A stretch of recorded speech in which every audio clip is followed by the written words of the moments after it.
What would it be like to leave behind the comforts of modern life, the 9-to-5 grind, and immerse yourself in the untouched jungles and forests where our ancestors used to roam? To come face to face with the indigenous people, share their food, and experience their mysterious medicinal customs. Well, today, you don't have to wonder, because in the tent, we have survivalist and adventurer Hazen Audel. And today, we're going through his craziest stories, his wildest adventures, the survival skills that he's mastered, and the deep cultural knowledge he's gained from the indigenous people that he's lived with. From surviving brutal terrain with little more than a knife, to enduring extreme weather conditions and predators, he even explains the plant medicine ceremony that him and his friend took deep in the jungle that changed their psychology forever. So if you're fascinated by tales of survival and ancient wisdom, you're in the right place. That's right. Grab your backpack, zip up your tents, and welcome to camp.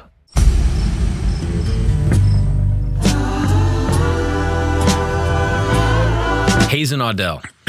What's Hello. up, brother? Howdy. Awesome. Yeah, man. Love being here. Thank you so much for coming on. I really, really appreciate it. Yeah. I know this place is cool. Yeah. And if you could smell the place, it's got like good incense. Yeah. I think it's just our feet, okay? You came in here and very proudly just busted your boots right off. Had to. And well, so I rarely followed do suit. people see me in boots, but I'm not going to get out-dogged, okay? Okay. I know I made you come all the way out to New York City, which is not your natural habitat. No. Okay. No. This is weird for you. There's But it's a electricity. treat. There's Yeah. electricity. There's civilization. You know, there's concrete. there's garbage everywhere.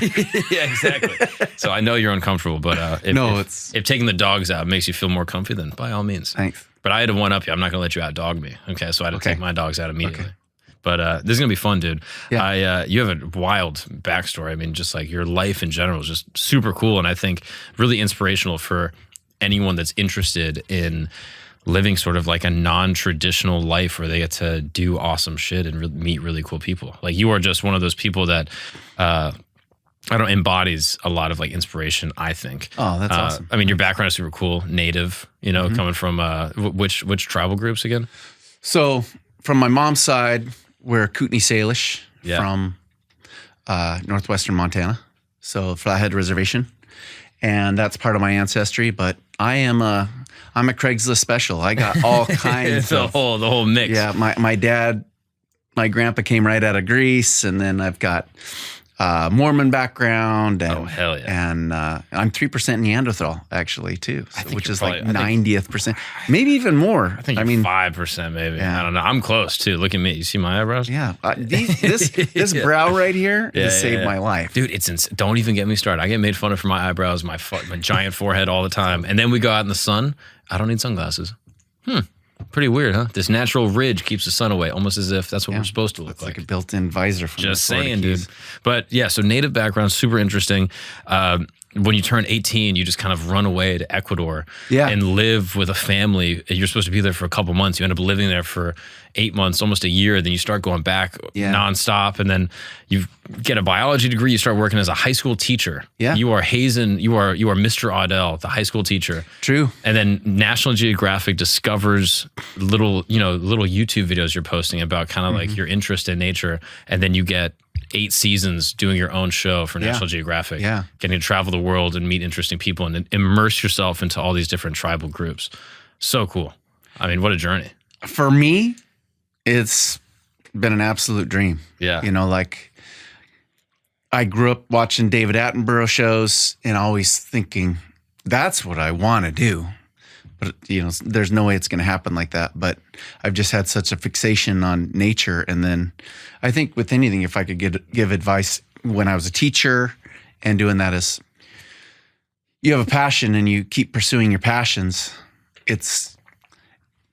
you might not get to your exact destination, but it's going to be such an action-packed and fulfilling life. You know, that you're going to like meeting people along the way and stuff. And I think I don't take it for granted that I got to really, and I am living my passion. Yeah. Well, I mean, what a lucky thing. There's so many people that just live, you know, that are sort of that get sucked into a life that maybe is not like the path they wanted. And they can break out of it and they can do something that they're passionate about, just like you've proven, which I just think is so awesome. Who would have thought you could make a living just running around the woods. Yeah, barefoot. no way. And I do make a living. Don't tell anybody, but yeah, I get paid even. It's crazy, right? What's up, guys? We're going to take a break really quick because I'm coming on the road. That's right. Pottstown, PA. Friday, November 8th, 2024, I'll be at Soul Joel's. You can come see me do 1 hour of stand-up comedy, nothing more and nothing less. It's going to be an amazing time. If you're not near Pottstown, don't worry, because I'm coming to Stamford, Connecticut. I'm going to New York Comedy Club. That's right. They have a bunch of amazing clubs in the city and also an amazing one in Stamford, Connecticut, November 13th. If you want to come hang out, come hang with me, say what's up. I'll be talking to everybody after the show. We'll be doing 1 hour of comedy, guys. Stand-up comedy. It's my passion. It's what I love to do when I'm not inside this tent. So come kick it with me. Bunch of crazy stories. We'll have a great time. You can find the link at my Instagram. Get it in the story. I'll put it in the description. I can't wait to see you guys there. Let's get back to the show. But I want to know some stories. I want to get into all the crazy journeys all over the world. So I guess just as a starting place, I'm so curious. What is your closest brush with death while living or trying to survive in a remote part of the world?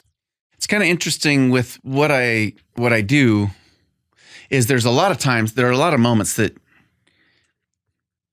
a brush with death is something that happens when you least expect it. And it 1 second before or after would have meant death. And a lot of those seconds, you didn't even realize that you could have died. We just keep going forward. Right. I think that's a lot of us, like you could get run over by a taxi if you were just 1 second before. Yeah. And it was brushed with death. But things that I'm kind of thinking about, I was telling this is a good opportunity for me to tell stories because I have plenty, but it's amazing how much I forget. And so you start instigating questions I got an archive of good stories. Yeah. One was, I think one that was relatively recently when we were filming in Laos, and we were on the Mekong. The whole study was kind of the cultures all around the Mekong, navigating the Mekong. And, with the show, I really try to keep the integrity of the show really high, like utilize what people are doing, showcase what their lives are like, the individuals are like, what they're eating. And, I was earlier in that episode as we were filming, we were going through these rapids that were some of the largest rapids in the entire world. And you got to imagine that this river is enormous. I mean, in a lot of places, it's close to a mile wide. A mile wide. Yeah. And this one particular place was a constriction of that. And then it just had these rapids that would be obviously unsurvivable if you got yourself into there. Oh, really? And so kind of showing that off and living there, but no way in hell would you ever get close to that water. But then past the water, there's fishermen, there's people making a living by fishing and stuff, and they have specialized boats that are built for that area. And this, I will say, when I say I really try to keep the integrity going, this was a scenario that I learned myself, is when I can have full control.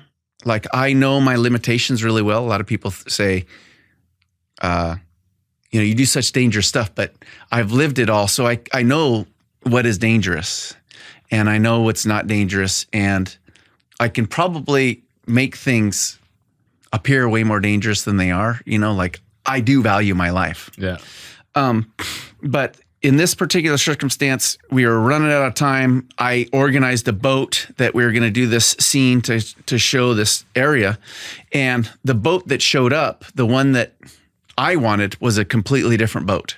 Okay. And when I said I wasn't in control, there was like, I have no qualms in saying it's not just me out there. There's a very incredibly talented film crew, and we're working together collaboratively, creatively to make the show that we have. I'm very proud of that because they're amazing. But we have some anomalies sometimes as far as the people that are on the crew. There's one person that was a decision maker, found a boat that looked really cool without and it just showed up, and I was looking at it and I was like, this is not the kind of boat for these kind of conditions. It's like, yeah, but we got to film today and you're going to have to figure it out. And it was like, no, I don't work like that. I was not in control. at that time. So I had to make the most out of it. So I had this boat that was kind of looked like a basket, and it was cool, looked cool, but I could just tell already. I was a whitewater rafting guide for 5, 6, 7 years. Oh, really? So I know water and I know how to handle it. Where were you guiding? Well, I was working a lot in Idaho, Oregon, Washington, California, all those different rivers. Yeah. So you're familiar with rivers. You're familiar with rapids. Yeah. So you get in your Like wicker basket. And kayak, this like wicker basket canoe. And I was like, oh, man, this is not cool. And I was under a time constraint, and I got in the water and I just had like a couple minutes to familiarize myself with the boat. And I'm like, you guys, this is not cool really for what we're trying to do. And I said, just try to make it look, we'll get different shots and make it look like you're doing. It's like, man, this is okay. I'm really uncomfortable with this. But I got in the boat, tried to finish out the scene. I have other people that I'm responsible for, so I had to do it. And if you know rivers, you have eddy lines like on the side, because the main flow of the water is so abrupt, but there's friction against the sides. So you can actually go upriver following if you know the river, a lot of times you can follow eddy lines and go up river. Okay, cool. So I was playing around this giant eddy line, and this river's so huge, it was a giant eddy, like 300 square feet of eddy of a circulating current. And I was playing around in it, but then pretty soon the eddy was so intense and this boat couldn't handle it. I just got swept out into the main current. And usually, you want to give people a heads up because there's cameras and there's people that are like indigenous people that are down the road just in case something happens, and safety people. I mean, this is true. I'm just telling you the real story, because a lot of people, like I said, I'm proud of that. It's a production. I keep it real, but there's cameramen and everything that make the show beautiful like it is. So anyways, I get swept into this main current and I'm trying to navigate it. I'm trying to be in a place where the cameras can still see, and the river just took over. I was paddling. There was this huge whirlpool that just opened up in front of me, and I can remember and still see it to this day. It opened up about 5 feet wide and just went down to where I couldn't even see the bottom, and it just sucked my boat right under. And by that time, everything's gone. I'm under the water. The whole canoe is gone and never seen until we found it down the river, like 8 miles down the river. Pieces? Yeah. And everything that I had was lost. And luckily enough, I surfaced somewhere, got in there, and I'm in the current by then. This is not planned at all.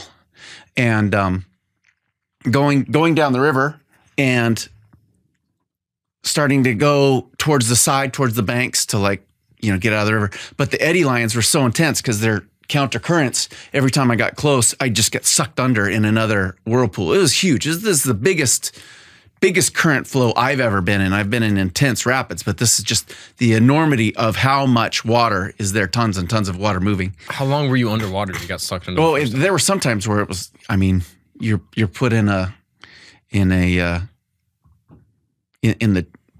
tumbler, in the clothes washer. Yeah. I don't know. I felt like I was being sucked down so deeply into the water that my ears were popping. So that's probably, I was sucked down like 10 feet at some point, and the water's not clear. It's all like mocha. So you can't see, you're totally disoriented. By that time, it's so dark, you don't know what's up or what's down. You're just at the mercy of whatever is happening. And then, so you're surfacing. Sometimes I was probably under 30 seconds, who knows, terrifying. Damn. And then I realized that I couldn't get out to the bank because every time I would get sucked under. So then I had to just methodically go, okay, I need to stay in the main current. But after just understanding that the rapids up above were unsurvivable, I scouted down below, but not down below to where I was swimming, like that far. And so I was swimming, trying to keep my wits about me, but knowing that this is probably, I'm out of sight from any crew, any safety boat, anything. I was on my own and at the mercy of the river. And that was when I was understanding this is quite possibly going to be the end of it. like just knowing. And it was an interesting feeling because, like I said, sometimes these life or death moments happen within seconds. This was minutes. Wow. So you're thinking about it and you're actually like, this is totally out of my control. This could be my end. I'm accepting it, you know, like just having that sort of feeling like I'll either survive this or I won't. There's two things. And I kept going down this river. And then I was aware enough to go, I can't go on the side of the banks. This is Southeast Asia, where people have engineered and constantly built every single person you can imagine in New York, every single person living off the land. So every single citizen, every single person is going out and harvesting food. That's where their protein is coming from. That's where their dinner is coming from. Imagine the chaos and the intensity of human activity on everything that provides protein. So you're going down this river and there's contraptions of huge traps that try to catch every single fish going down the river. You've got hooks, you've got nets, you've got all these things all littering the side, whether they were abandoned or whether they're active. And then I'm going down and you could easily get trapped in these traps and nets and hooks that would just drag you under. So I knew that's another scenario. So trying to go down, navigating this river, seeing where there's man-made things made out of bamboo, plastic, metal barbs, everything. And so you're navigating down. And you have no idea what's farther. Like no, you don't. It could be more category 5. What I pretty much knew, it's like, if I'm going to stay in this current, it's either going to mellow out and then I'll be able to swim somewhere, or I'm going to go down rapids and then I won't survive it. Or a waterfall or some shit. Yeah, like who knows? Exactly. It could be a 30-foot drop. It could be, yeah. And you wouldn't. I mean, the water was so big, your body would never be found. So, I just rode it out, and whether I was probably in the water for. It's hard to know. Probably 10 minutes. But being swept down miles. Swimming against the current at points. Well, like swimming kind of like understanding that there's no way you can swim against the current. You have to go and position yourself best so you're not crashing into rocks, trying to see how far can you see above the water when you're this high up above the water and seeing what's down there. Exhausted. I'm totally exhausted. And what are you wearing? Are you in? I'm just shorts and t-shirt. Yeah. Yeah.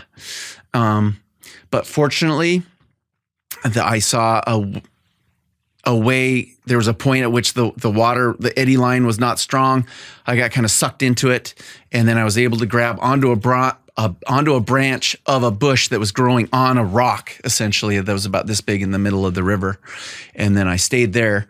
The film crew had totally lost me. You know, they didn't know where I was. So I was stuck on this rock for 45 minutes until one of the locals saw where I was, because they got all the community out to look for me. And then they were able to get one of the locals got a rescue boat that knows the water, picked me up.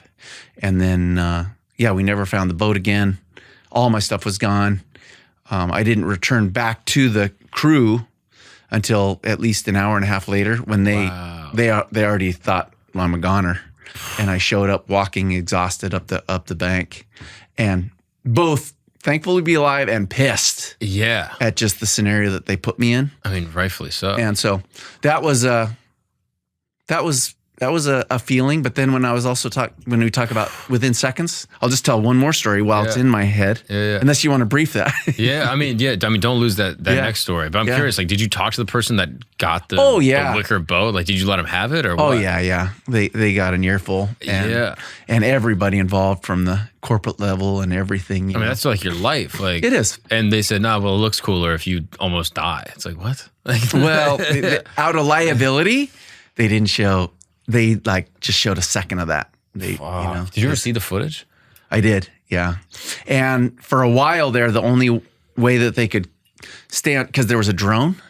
So the drone driver, his name's Adam Leister, he's like the best there is in the business, was following me going down the river. But then since I was getting sucked down, he would lose you for 30 me. Seconds. And then, he's trying to stick with the current and then just lost me. Damn. After going down and getting up and all that stuff. How did it feel getting on that rock in the middle of the river after it was fighting the current for 10 minutes? it was one of those things. It was like within reach, and then got it, and then got swung into the rock, and then got up onto the rock, and I was like, Just collapsed. I was kind of like, am I still? Yeah. I'm still there. Broken bones. Any broken bones? Like, I don't know where it was. And then Damn. And did you look down the river at all, like a little farther down, to see if there was anything else? there was nobody. I mean, the rapids are you're just seeing sprays of water and everything. I couldn't really see anybody. So how'd you miss that branch? Like, You don't know. If I went for another swim and I would have died of exhaustion, or if I would have cracked my head open on something or went down. So, yeah, it was not good. Damn. Don't show my parents this podcast, by the way. yeah, they're making you go back to Washington immediately. And so that was one. And then, What's the other one? well, this one that I was thinking about, this was one of the very first year, and it was we were in Africa, and we were with the San Bushmen, and they're amazing. The San Bushmen they're hunters and gatherers, but they were the original humans. So they were in Central Africa, and all of us different colors all around the world, Chinese, Swedish, Russian, we all came from that original part of Africa. Mm-hmm. So they're our original people, the San Bushmen. Khoisan is what they're called. Khoisan. And where is that? Like what? So now they're pretty small, very slight build people, and they're hunters and gatherers. And so they have really kind of been pushed. So many of these indigenous people have been pushed to the very limits of what's survivable, because they're always minorities. They don't have resources. They don't have money backing them. They don't have these sort of things. So that is the plight of so many traditional living people. So they're being pushed to try to survive in the most hostile conditions. Because as you know, New York got taken over, but when people first came to New York, it was a metropolitan of Native American people living off the land, where all these people are living. Colonists and stuff start joining forces and utilize. It's like we celebrate Thanksgiving, and then we understand the atrocities that happened. But white people were dependent on Native people to survive. Right, because they don't know shit about where they are, right, or like what to eat or anything. And then pretty soon, the colonists start taking over, start running the place, and then the people that saved their lives initially get pushed out into, places like where there are Indian reservations right now, central South Dakota. Like, look at that. You're taking people that have lived in the most rich landscape available, and now they're being. Are they going to eat rocks? And then people expect them to live traditionally. So the good land kind of gets built on. Always. And the people that live off the land get pushed into shittier land. Always. Every single city in the United States used to be the most fertile, like food abundant, most deer, most game, most fish. Makes sense. I mean, if you have all these ports and stuff, like that's where you would build a city. Is like, okay, there's like a port here or something. There's people here. There's a initial infrastructure by indigenous. There's an ability to congregate, I guess. But that's a tangent, probably even a more important tangent to go down rather than a life or death situation. But we'll try to stay on topic. So I was with the San Bushmen, living with them for about 2 weeks. And an interesting thing about the San Bushmen is not only are they a hunter and gatherer, so they're living off of just the resources that are there. They're not farmers. They're dependent on what they find, what they know about game. And the most traditional of the San Bushmen that have been living like humans have evolved from is they're pursuit hunters. So if you think about, we are mammals. Believe it or not, we're animals, we're mammals. But what's unique about us is we're bipedal, so we're on 2 feet. So being on 2 feet, believe it or not, is the most efficient use of energy to go somewhere. All other animals have to move all 4 legs. Believe it or not, an in-shape human being can outrun any animal in the animal kingdom. They're not going to go as fast. You'll get outpaced maybe by a horse. But if you continue to run after a horse, a marathon runner can run down a horse to death. Yeah. What would facilitate that death would be living in the conditions that they're living in, where it's 100 degrees, hot sun during the day. We don't have fur. We sweat. We dissipate heat. So we can run after an animal that's covered with fur, and a lot of times they're breathing, and they have to breathe in alignment with their movements of their stride. We can breathe independently. This is our human evolution. This is what made humans humans, is because we're bipedal. We started to be able to have languages. We could chase after game and communicate at the same time. We could devise relays. We had all these strategies, and we could carry weapons with us while we're running. And our whole body's like, they think like our head is actually a counterbalance, and our arms are a counterbalance when we're running. Interesting. It's really interesting. So yeah, a wolf is probably, they can run the furthest than any other animal, and we can still run down a wolf to death. Wow. When you're really in shape. So we have evolved. That's the reason why humans are like that. Yeah, it's a huge We've advantage. forgotten that. Yeah. It's hard to find those kind of people, but still to this day, there are a few communities still left where they can live in a world without fences, and they can live that way. But it is, I mean, tomorrow they're not going to be able to be pursuit hunters anymore. So we were at some of the very last communities that were doing that. And we got involved with, we just couldn't find the opportunity to do a pursuit hunt. And so we were waiting at a watering hole looking for some game to come in. And then if the conditions were right, they have, we were going to find the prey. They also use assistance with little poison tip bow and arrows, and their arrows are only about this long. But the poison that they use on that tip of the arrow, this is amazing. I mean, don't get me, sorry, I will go on tangents, but Yeah, no, this is these great. people are fascinating, right? They have these little tipped arrows, and these little arrows are just feeble. Like I see some arrows that you have Yeah. that are so much more advanced by Native American with fletching and stuff like this. These are very primitive, but they work perfectly for what they have. A lot of these people, they only weigh about 80 pounds. They're very small, slender. Oh, really? And their bow and arrows, they look like little kid things, like little kiddie arrows. And like the bows are small, the arrows are small, but they have found a poison that they have discovered somehow that lives on a very certain kind of bush. Not every bush, probably about 1 out of 100 bushes. And about 2 feet down into the soil is a small little beetle grub that's about this big. And they will get the juice out of that beetle grub. And that is the poison that they use to put on their poison tipped arrows. Wow. They put that little beetle grub blood on the end of that arrow. And the toxin that's in there, what happens is if you get it into your bloodstream by any means of a scuff, that's why they're not precision arrows. They're lobbing them into maybe herds of animals, into something like that. And if it just glances the ear, if it, like these arrows around here are trying to get into the vital organs and cause massive hemorrhaging and stuff. These are just like a little poke. Wow. But the poison is enough and so powerful. And how it works is it inhibits our hemoglobin, our blood, from taking in oxygen. We breathe air in our lungs. Our blood cells get oxygen and then feed the rest of all of our cells in the body. This poison stops that from happening. So no matter how hard you breathe, your body's not getting enough oxygen to live. So you just suffocate. Exactly. Wow. No matter how hard you breathe.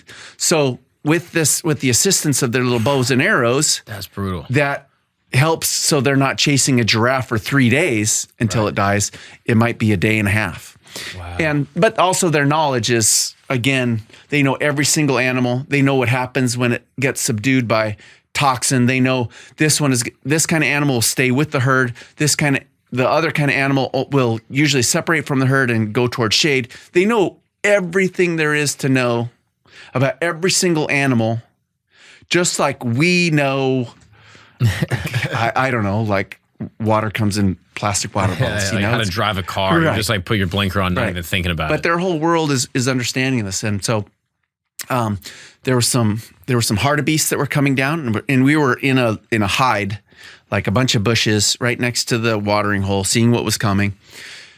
There were a couple impalas that came down, but they weren't really they just weren't in the right position and stuff. And then there was these hartebeests. If they were going to get closer, this might wind up being if there was an arrow that was, again, glanced or something, the pursuit hunt was going to be on. Good luck having the cameras following us, but it may have been a chase for a couple of days. And what kind That's of what we're trying. You said a hartebeest. What's that? It's like it's a kind of an antelope. Okay. They're really cool. If you look at them, I don't know if you put like little pictures of animals. They're rad. They look like they're out of Star Wars, like one of the bar scenes where they have all these weird animals.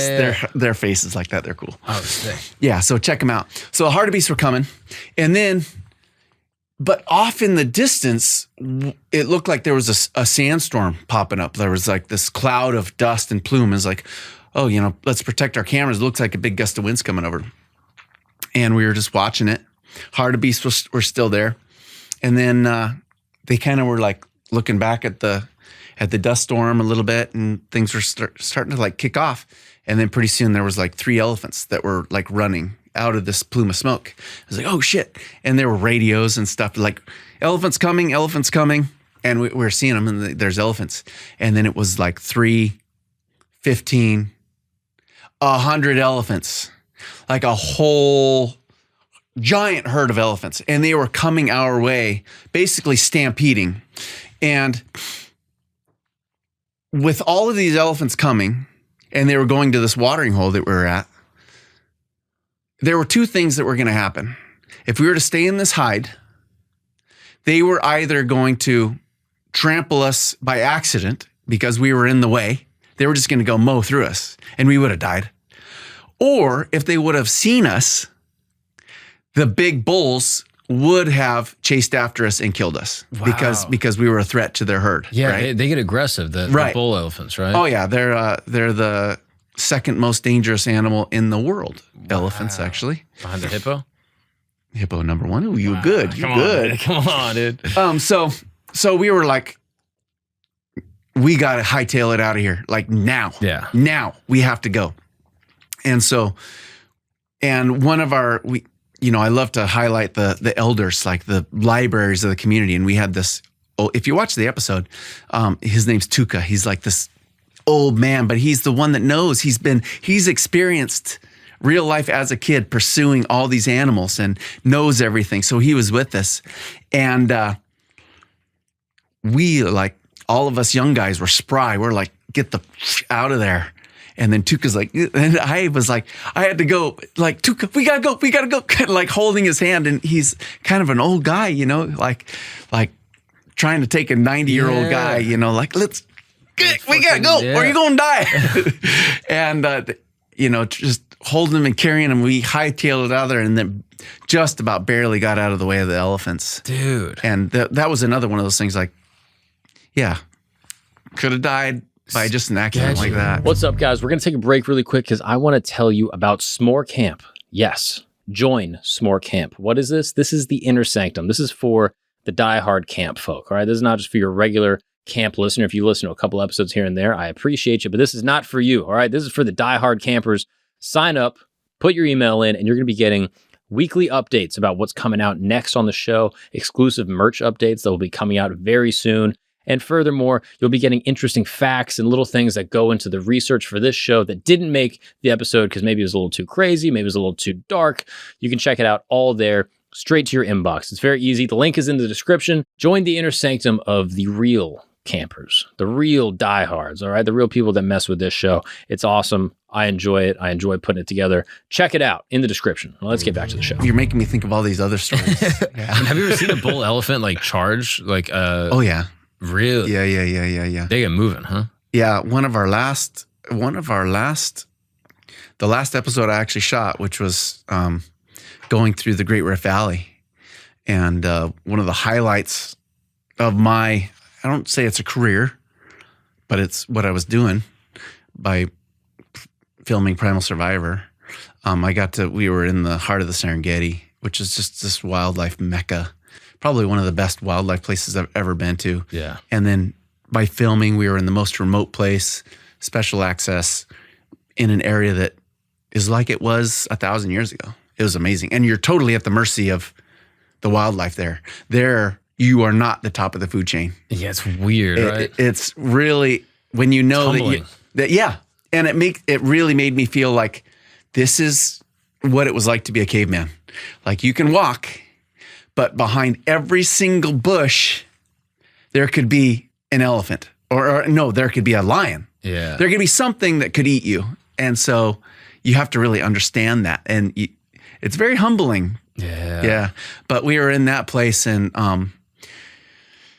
it's amazing that you can have such huge animals, and if you're ever in the presence of an elephant, it just boggles your mind. Like everything is so massive to where just even to like see their skin, our skin is this thick, their skin is like it's just a like wall. that thick, you know? Put your hand on it, it's just a wall. It's like a tree, you know? Yeah. And their skin is so interesting too. They're really interesting. I always think their skin kind of looks like, especially on their hind legs, like their pants don't fit proproperly. You ever notice that? Like it's kind of flabs a little. I always wonder, I was like, why is that? But it's like rock hard. And even their hair is like as thick as a pencil lead. Really? Yeah. Oh, it ain't soft. It's like hay almost.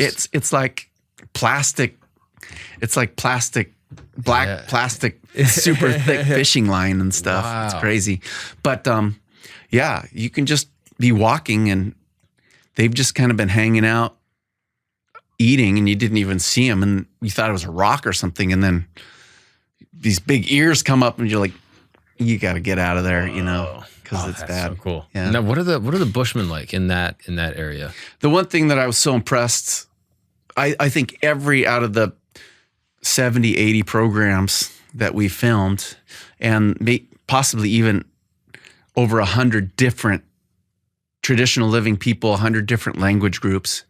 I get take-homes from every single people that I'm with. They have a really unique understanding of life. And I think my biggest challenge is being around these magical people that really have life figured out. How can I implement that into my life, which is pretty effed up as a Westerner? Yeah. Like we live in New York and we've figured out a way to live, but there's a lot of values and lessons of humanity and the ways that we're just befriending each other. Mm-hmm. We have really lost. What are some of the takeaways that you've applied to your own life? I guess what I'll say, if we can stick to with the San Bushmen, I would say that they were the kindest, most gentle people I've ever been around. And living with them, and whenever I film, I really try to, I'm there in their houses, drinking tea with them in the morning, eating their food that they have.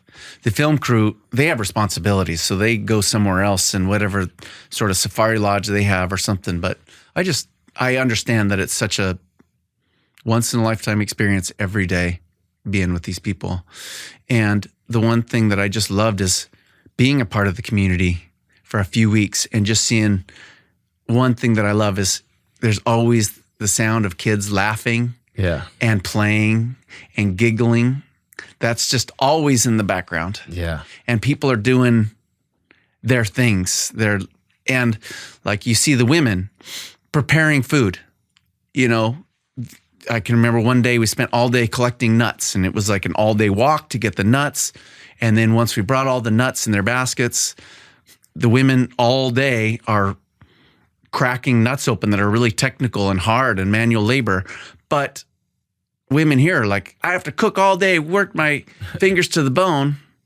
Yeah, they're working all day, but it's all the women all together, chatting, gossiping, giggling, and sharing together time. Yeah, it's communal. And as they're doing it, the infants are right there, their kids are right there, and they're having a great time. And they're absolutely instrumental for keeping the kids giggling in the background, keeping the elders healthy, keeping the society going. Awesome. Having kids around it makes things so much less serious. Oh man, I get super broody when I get to these places and I'm just seeing healthy kids laughing and everything. And here I am as a Westerner, not having my dream of having kids but being there, it's like I'm living a lie. Like this is, so, but then I think one thing that I loved is just seeing how as the kids got older and they're not hanging out with their moms as they're doing their thing, the boys kind of get in their little mini tribe.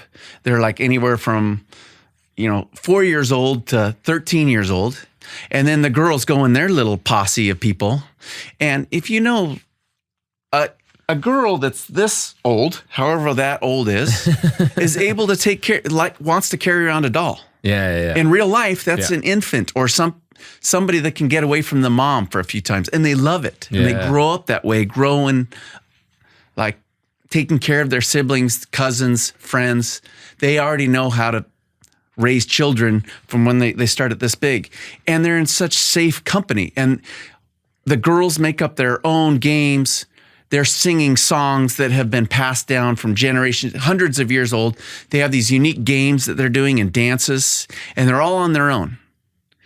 The boys are going out practicing hunting, but they're just getting themselves in trouble, like, shooting stuff with bows and arrows and coming up these crazy games. I was just watching them, like they'd take sticks and they would polish them. Like, these are little kids. They take special sticks that they know from the special tree, and they would polish them. And then they would there's this really cool thing. They would put sand. They'd make these jumps of sand, and these kids could throw these sticks that looked like an arrow, but didn't have anything. They were just a polished stick, and they could get it to skip across the sand, like it was on wheels. And then it would go off a jump, and then they would have target practice after that. It was awesome stuff I've never seen before. So cool. And so ingenious, right? Like they just come up with their own games, and they're safe. Mm-hmm. Like, what's going to get them? Yeah. Here, are kids on their own safe? No. But every single person, they're a tribe. That kid is might not even be remotely related to them. They treat them as their own. Yeah. If there was any problem, that's their child that they're responsible for. And there's no weirdness that compared to our society where we're inundated with weird distrust for reasons. Yeah. But you live in a tribe. Teacher, this creepy person, Cub Scout leader, whatever. Yeah, it doesn't exist. And like that. there's consequences to any kind of that behavior. Right. You would get that is not in the tribe, gene pool, and you would die. Right. And it's just they're kind. Yeah. They're kind, and that's so cool. There's something to be said for like these kids making up games with with whatever they have. Like, I think as a Westerner, we kind of will view like people living in this kind of environment and be like, oh, it's so sad that they don't have toys. You know what I mean? Like, they don't have toys. Like, that's like, we pity them. When I actually think you have more creative fun and you come up with more interesting things to do, and you actually exercise your creativity more when you have fewer things to play with. Well, I could see right away, I was a biology and art and jewelry teacher for 10 years. I had kids that were 18 years old. You're trying to get them to make small sculpture, metal, gold, silversmithing, and make rings and stuff, like really fundamental stuff. And these kids, their dexterity and understanding spatially how to make things is superior to an 18-year-old. And these kids might be 6 years old. Yeah. Like, their ability to make things and think things through. And there's problem solving all day. It's problem solving all day long. And what we value in our current education is not real. When you think about like how important, what our bodies are capable of, like I was saying, those kids are so incredibly capable. They're an adult. Yeah. Yet we sort of want to pace all of our children as if they meet a mark when they're in 6th grade. By the time they're 14 years old, they should be like this. Those kids, you just understand that there's no limitation to what humans are capable of learning it from when they just start. Yeah. But when I think about the kids are taking care of themselves, they're safe. Here in our Western society, the typical is you have a husband and a wife taking care of a child on their own. If you're lucky enough, like, I don't know, where do your folks live? In Florida. Okay, so, but you want to stay in I see you have a wedding ring. Yeah, married. Yeah. You have kids. Are you going to stay in New York? You don't have family support. You don't have uncle support. Right. Are you going to trust your neighbors? Are you close enough with your neighbors to take care of your kids? No. So that's what's happening in Western society, where we have such enormous demands on a partnership and raise this child on our own. And you have worked so hard to maintain your career. You need your career to stay alive. Mm-hmm. There's so many things that are getting in the way of your lifestyle that you thought you needed. Mm-hmm. And over there, you carry on with your enjoyment of life. You have the entire tribe taking care of all your children. It's just, how do you expect a partnership to work, a marriage to work, when it's just you three against the world? Mm-hmm. And then we're also like, think of all the different job titles you've had. Mm-hmm. Comedian, podcaster, hustler. Your wife, in her life today, I'm sure she's high functioning, power woman. Look at a highly qualified woman these days. They're going to change careers 4 or 5 times in their life.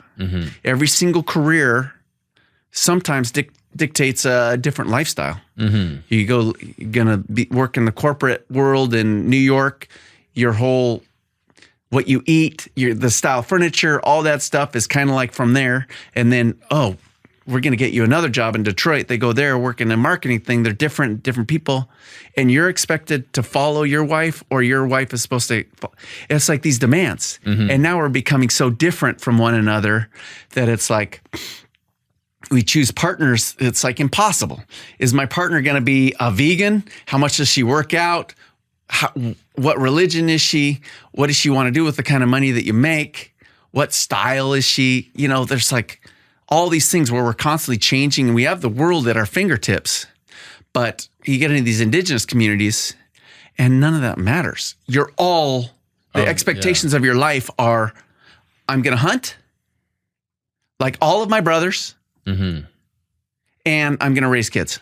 Yeah, it's all kind of ascribed to you in a way. And it's an ancient lineage. It's a culture that's grown up with that exact expectation, which is really comfortable. I don't doubt that would probably bring a lot of fulfillment and purpose. You know what I mean? Like, I do think those are probably like the biggest indicators of happiness, is like community, purpose, competency. Like those 3 things I think are so fundamental. And I think especially in, you know, the Western world and in New York City specifically, you lose a lot of that. You know what I mean? Community kind of gets dissolved and things. So there's no question. There's a big dilemma when you, there's a lot of, I think, naivety when people look at, there was a while there on TV where they would have kind of like what I consider poverty porn. You know, you see these kids and they have dirty clothes, or they have like flies on their face. They're trying to make it look as miserable conditions, and there are out there, but a majority of the time, these people don't have what we have. They have everything that they have is at their resource of what they understand about nature. That's what they're getting. But you know, the demise of the world is paved with good intentions.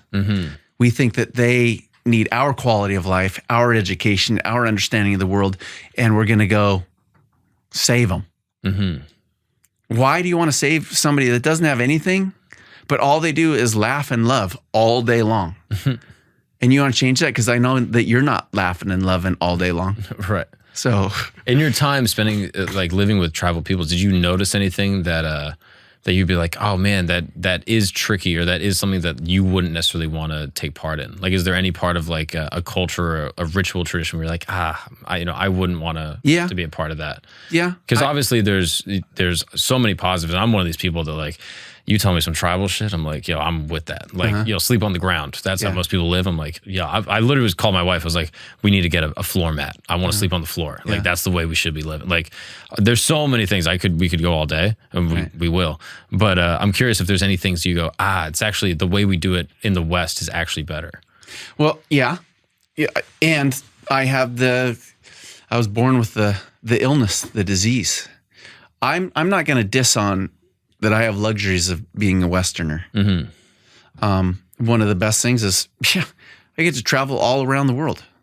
How awesome is that? Yeah, it's cool. I was blessed with an education, and I can go to a library, read about anything in the entire world.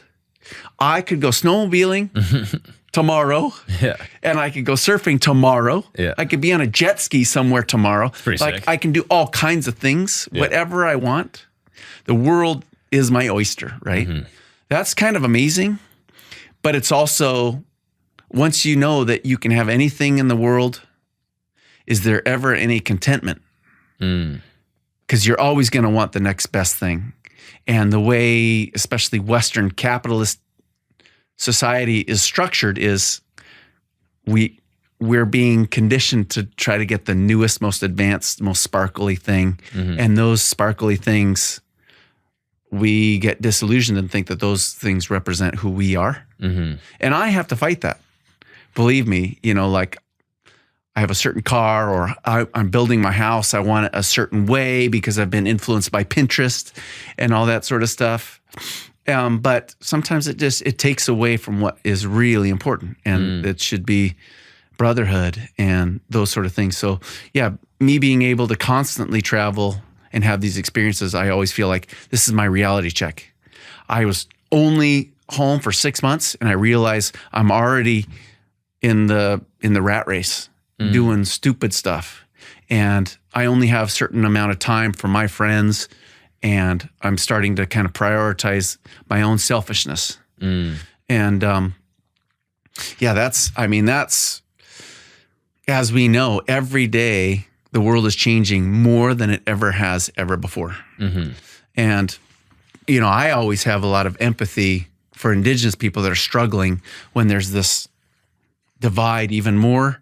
And like I said, the Indigenous people and traditional living people without very little monetary resources get pushed further and further away into places that are just unsurvivable. And we live our lives, we don't even know our impacts on not just them, but the natural environment that we should all know is what we're totally, completely dependent on. Yeah. Do you think you would ever, maybe when you kind of slow down, and maybe the show stops or something like that, do you think you would ever just live, like maybe in Ecuador, like with the family that you were living with there? Would you ever just kind of live off the grid for extended periods of time? Well, I guess my lifestyle now as a Westerner and living that, like I'm building my own house. It's very influenced by the other half of my life living off the land. So I have an ability to live off grid. I have developed the land to promote more wildlife because I love wildlife. I love the snakes. I love all that stuff. But also, if I needed to, I have deer. I have marmots. I have things that I can hunt if I had to. I'm trying to work it out to where I can have fish and all that stuff because I have a little stream. I can make the place better than how I found it by using technology and understandings of what native people do, because you would think native people that are eating monkeys all day would destroy the monkey population. Well, if they did that 1,000 years ago, there wouldn't be any more monkeys, but they have devised ways to make the rainforest where they live have more monkeys that they're eating every day. So they think like that. So I'm thinking about that too. How can I make the land better than how I found it? How can I make the soil richer? So I have a big garden. I love growing, and that starts to become my lifestyle rather than spending my time at a job and doing that. I am fortunate enough to go like, there is value in this. I'm not doing it to go like, when the shit hits the fan, I'm ready. I'm not like that. A lot of people say I'm a survivalist. I'm not into like hoarding bullets when the shit goes down. I understand that the only way that we're ever going to live is by having a relationship with our neighbors that we don't like. And knowing that, yeah, we might have different political values, but they will always know that I will help them at any time. And hopefully they would return the favor. That's the only way we're going to survive. Yeah. And if I have a garden, I'm going to do my best to make more food than what I need. Yeah. And so that's interesting. So these tribal people would actually try to create more hospitable environments to bring animals in? Yeah. Like they were intentional to not overhunt. Yeah. Oh, really? I mean, the places where they discovered a way to overhunt, places like Easter Island, those people killed themselves out. So it's just another example of evolution. Right. We're genetically predisposed that the ones that are smart enough to not overhunt persist, and the ones that unfortunately overhunt die off. Yeah. The genetics at which mentalities were like I'm not here to eat everything. I'm here to eat what I need. And then there were people that survived because their genetics in their brain were like, wait, I can make more fish in this river if I made this kind of wetland or something like this. Oh, interesting. And with the mentalities of I'm going to overharvest and I'm going to be a capitalist and market it. And well, that's why we today are not sustainable. Our world is not sustainable. I can't tell you when the human race is going to destroy itself, if it ever does, but it's becoming more and more inhospitable for everyone on this planet, more and more every day. Can you speak to some of like speaking of like hunting and actually going out and acquiring food, can you speak up to like the interesting ritual dining experiences you've had with some of these tribal people? Like obviously there's, sort of blood tribes that persist on drinking goat's blood primarily. I think you probably saw that episode where I was with the Samburu, which are a lot like the Maasai. If you get into places, Central and Western Africa, again, they've been pushed to such inhospitable, harsh places that they can't be hunters and gatherers. There's simply not enough. Naturally, there's not enough game to sustain human activity. So they have kind of brought technology, which was technology that may have been developed 1,000 years ago, 500 years ago, but by taking cattle and domesticating them and hybridizing them and breeding them to where they can fit in these inhospitable areas. They live off their cattle. These cattle are not like American cattle. These cattle eat like dried sticks, and stuff like that. But then again, there's a culture that's around that, and they couldn't survive without their cattle that eat sticks in 100-degree weather, where these cattle aren't going to be able to drink water every day. So that's a lifestyle. There's a majority of the people, tribal living people, hundreds of different languages, live like this every day. And in a lot of this kind of the Maasai culture, Maasai, Samburu, that area is the conditions are so harsh that they have to have the most able men to be able to take care of the cattle. So those are people that are anywhere from 16 to 23 years old. And they're considered the warrior class. So the tribe themselves, the women, the elders, the children have to stay put. They can't afford to continually graze and move with the cattle. So the warrior class, the 16 to 23-year-old men, go out with their cattle, their family's cattle, their tribe's cattle, their community's cattle, and go out and feed their cattle. It's not like they go out and go peruse and then they come back the next day. They're gone years. Okay, they're gone. A 16-year-old has to take care of the cattle. Those cattle are out. They're gone. They will not see their family until maybe they're 21, 22, 23 years old. So it's crazy, right? Wow, like 5 years. They'll just easy, yeah. Really? When we were filming this episode, it was really interesting because there's a lot of research being done to get into these communities. We don't just walk up and say, hey, let's start filming. Years in advance of planning, getting to know the people, seeing if it's appropriate that we film them. Is it, all that sort of stuff it's really through and through. And with this one, we were trying to show this amazing lifestyle. So trying to find the appropriate warriors and stuff. And we found the right community. There was a community that had an affiliation with making some other films too. So they were kind of accustomed to what it would take to make a film and stuff. And we're like, okay, this is great. The setting's great. The landscape's beautiful. This is awesome. You guys are super traditional. You guys are accepting of us. Sweet. Okay. Where are the warriors? And we're talking to the women, the moms. Like, where are you? And they're like, yeah, okay, so where are your warriors? We're going to try to do a documentary about them. And they're like, I don't know. They're warriors. No, like where's your son? Yeah. I don't know. Like, gone. He'll come back in like 4 years. That's the way it was. Wow. So then we're like, we start a manhunt for these warriors amongst hundreds of other warriors that are out there totally in this vast part of the world. Where are they living? Like They're just living out in the mountains, in the bush, finding in the small deserts. caves, like building shelters out of what they find. And Africa's huge. So, you can fit like 3 United States in Africa. So they have all this land, but nobody wants it. You can't do anything with it. It's so remote, you can't build roads there. There's no water. There's no way to grow crops. So they're there. That's why we haven't meddled with it. And how much cattle is one warrior going out with? That's a whole nother talking point. But when I was there, we were, okay, to find these people, we started the manhunt for these specific people.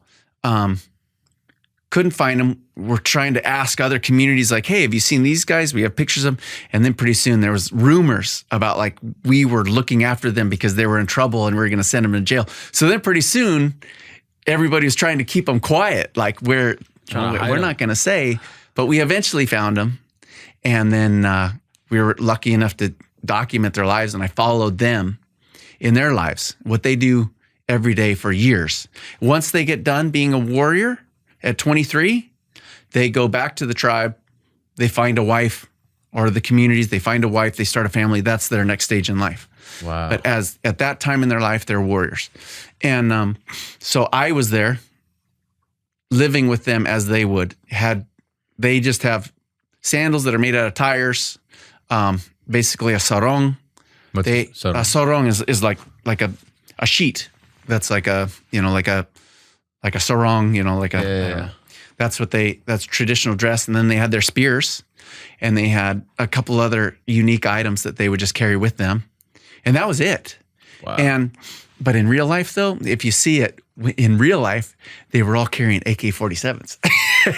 What? So they all had this, but they had AK-47s because they're warriors, and all the warriors traditionally carried spears and clubs. And so when they saw other warriors, like a group of like 3 or 4 brothers with 50 cows, their job is to either steal them or protect the cows from other ones. Because the more cows you have, the richer you are, the richer your whole community is.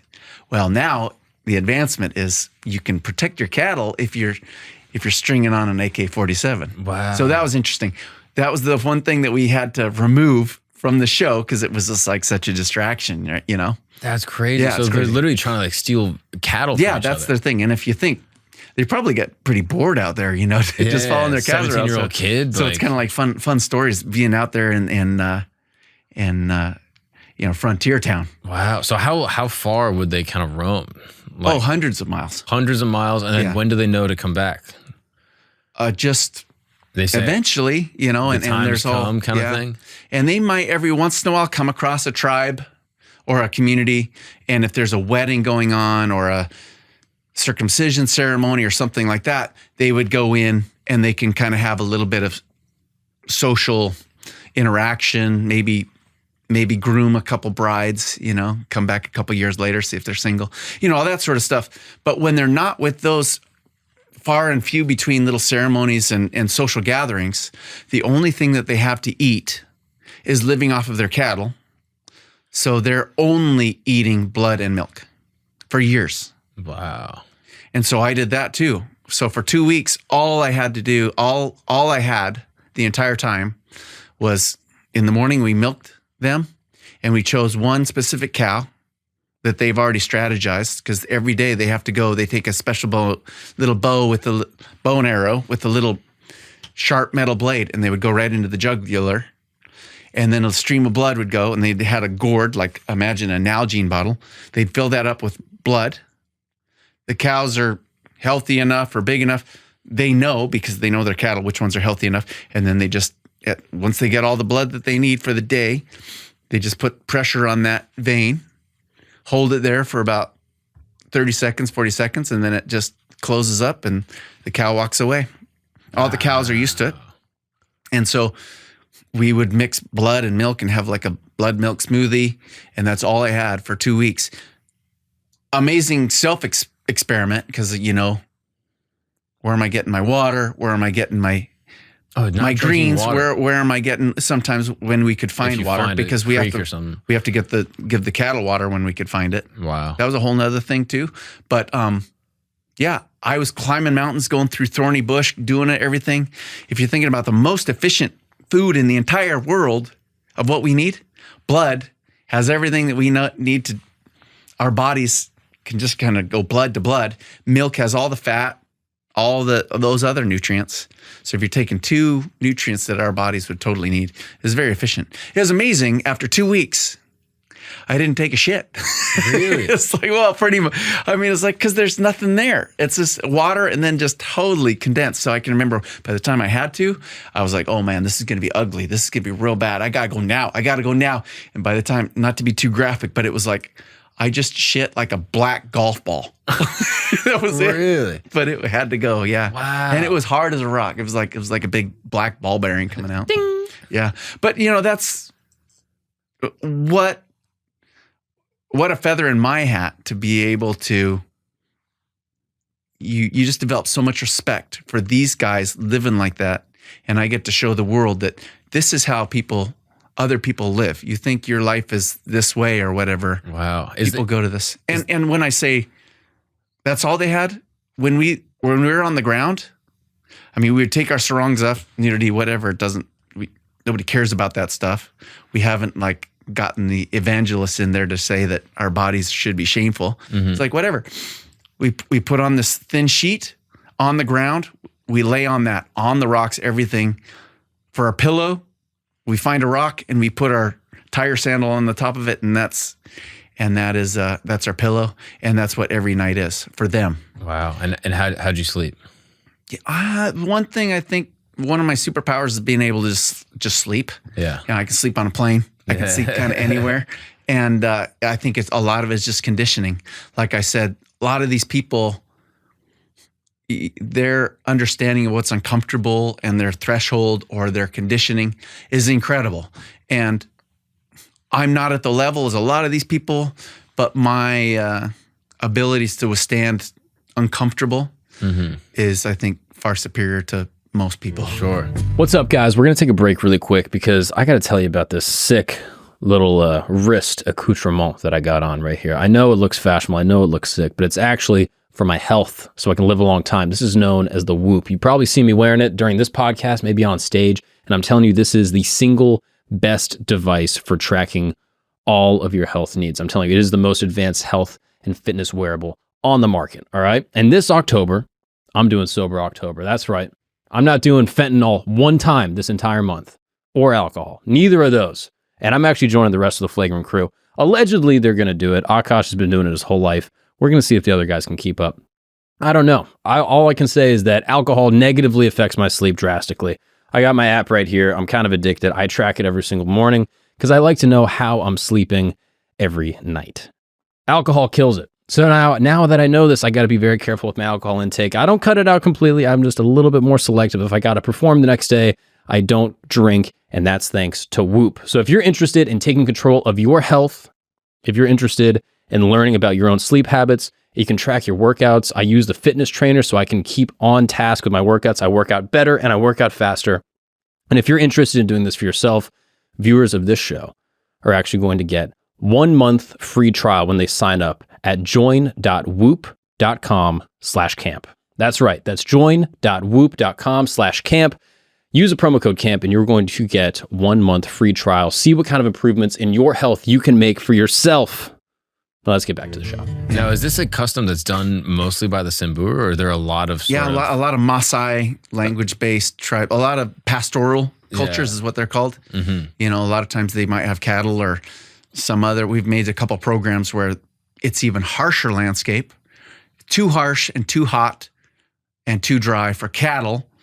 Then we were with people like the Rendile, which they have to have camels, which the camels can go multiple days without water. You talk about another incredibly harsh, but living with them, same thing. Camel blood and camel milk. Wow. And just living with them. How many people are just going blood and milk? I mean, is it most of these pastoral communities? You can say millions. Wow. Millions of people. That's wild. Yeah. And you felt good. You had energy throughout the day. Yeah. You felt. Yeah. It was an experiment. I mean, it felt like I should be hungry, because you didn't have really a lot in your belly. Yeah. But energy-wise, I had everything that I needed. But I think you think about that, but I think the world that's probably watching this podcast needs to understand that half of the world's population doesn't know where their dinner will come from, or even if they will have dinner. You got to understand that. And what do you mean by that? Do you mean poverty or do you mean hunting and gathering? Not poverty, but just like they didn't have dinner planned. They got to go out and look for it. They're going to hunt. When you hunt, you don't know what you're going to get. When you go fishing, you don't know what you're going to get. And it can be anything from, you go to Southeast Asia, their predominant protein source are insects. So you don't know what kind of insects you're going to get that day, or eels or frogs or crayfish. They might be growing rice and they can get rice, but they need all these other things. So yeah, like I said, they don't know. They just get whatever they're lucky enough to find, but they have the skills. Luck happens to those people that are prepared. Right. And they're prepared. And I think a lot of people think, oh, they don't have anything to eat, or they can't find enough to eat. Well, our priorities in life are finding food. Yeah, we'd figure so it out. it's not like they're not thinking about that. So they might not have all these things, but they know that they have confidence. And unless there's sometimes you get big droughts and blights or things like that become really stressful times. But for the most part, people have pretty good food security. Yeah, like they know that there's some sort of a backup. If they might not be able to hunt that day, they got bad luck, but they do know tomorrow it'll be a trek, but they know a tree that has nuts on it that will, they kind of live like that. A lot of them, they'll have backups. Wow. But you think it was like, oh man, it seems kind of primitive. Okay. As a Westerner, how about all the stores and restaurants are not there?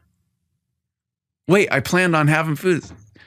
You have way less food security than the other half of the world has. Because it's just freely available. You can just go out and just grab it. Well, again, you're going to be hard pressed to find any place on the planet except maybe Antarctica that has not been manipulated by humans. We might not see it. You could go into the smack dab in the middle of the Brazilian rainforest, and it is so pristine and untouched. Well, now with technology like LiDAR and all this sort of stuff, you can go back 500 years ago, and there were millions, maybe even billions. No, I'd say millions anyway. Millions of people modifying the landscape to sustain their societies, like their civilizations. We look at mega societies like some of the ones in Southeast Asia. Then you've got like Mayan, Incan, Aztec. They were incredibly sophisticated. Egypt. Yeah, I mean, these are massive cities. Yeah. They were manipulating the landscape to sustain thousands and thousands of people, a very sophisticated culture. They said the cultures that were in when the first voyage, white people came to New York, if you really look at the accounts, they were incredibly sophisticated, just like Aztec, Mayan. But we don't see remnants of it because they weren't making the structures out of stone. They was all wooden fences and wooden structures and all that, the stuff that has decayed 500 years ago. Oh, interesting. But there were hundreds of thousands of people, native people living along this east right here.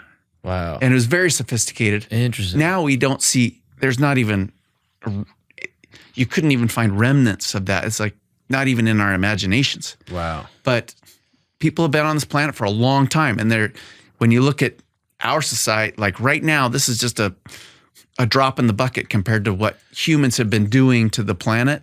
So yeah, they're finding out now in the central Amazon that seems like miles and miles and miles of untouched. Actually, it was hand-dug canals all over the place, enormous gardens, enormous fish hatcheries, things like that. But something happened in human history, whether it was some sort of a disease that wiped them out, warfare, change in society. They're showing in humans in areas they went from becoming hunters and gatherers, pastoralists, agriculturalists, sophisticated, going back to small tribes and being hunters and gatherers again. Like people fluctuate when you think about over thousands of years. There is a belief it kind of just is all linear. That's like, they do this. It's like, no. You become, agrarian and then you revert because everyone dies out, or you have to break off and go to a different area and you go back to pastoralist and then back up. And no, it's not a linear progression. It's a lot of ups and downs. Yeah. Very interesting. And they, when you think about when the Spanish came, they were looking for gold. There was hundreds of different language groups in the areas that they were trying to conquer. They brought with them, unintentionally and then eventually intentionally, their diseases, primarily smallpox. People are like, nowadays we have the luxury of being like anti-vaccine and all that stuff. People don't realize smallpox is not something that we have to have a consideration for. Yeah. Smallpox wiped out 3/4 of the population of South America. Wow. South America is enormous. It's a lot. It's way bigger than the United States. Yeah. And 3/4. Imagine if smallpox didn't go through and wipe out 3/4 of the population. All of our skin colors would be darker, because that was a mega population. But that happened all throughout the world. Wow. And so those things, if you look over hundreds of thousands of years, those things have been happening. Are there pastoralist tribal communities in South America? Like, Mostly like at this time, it's kind of modern day ranchers. You could say that they're pastoralists.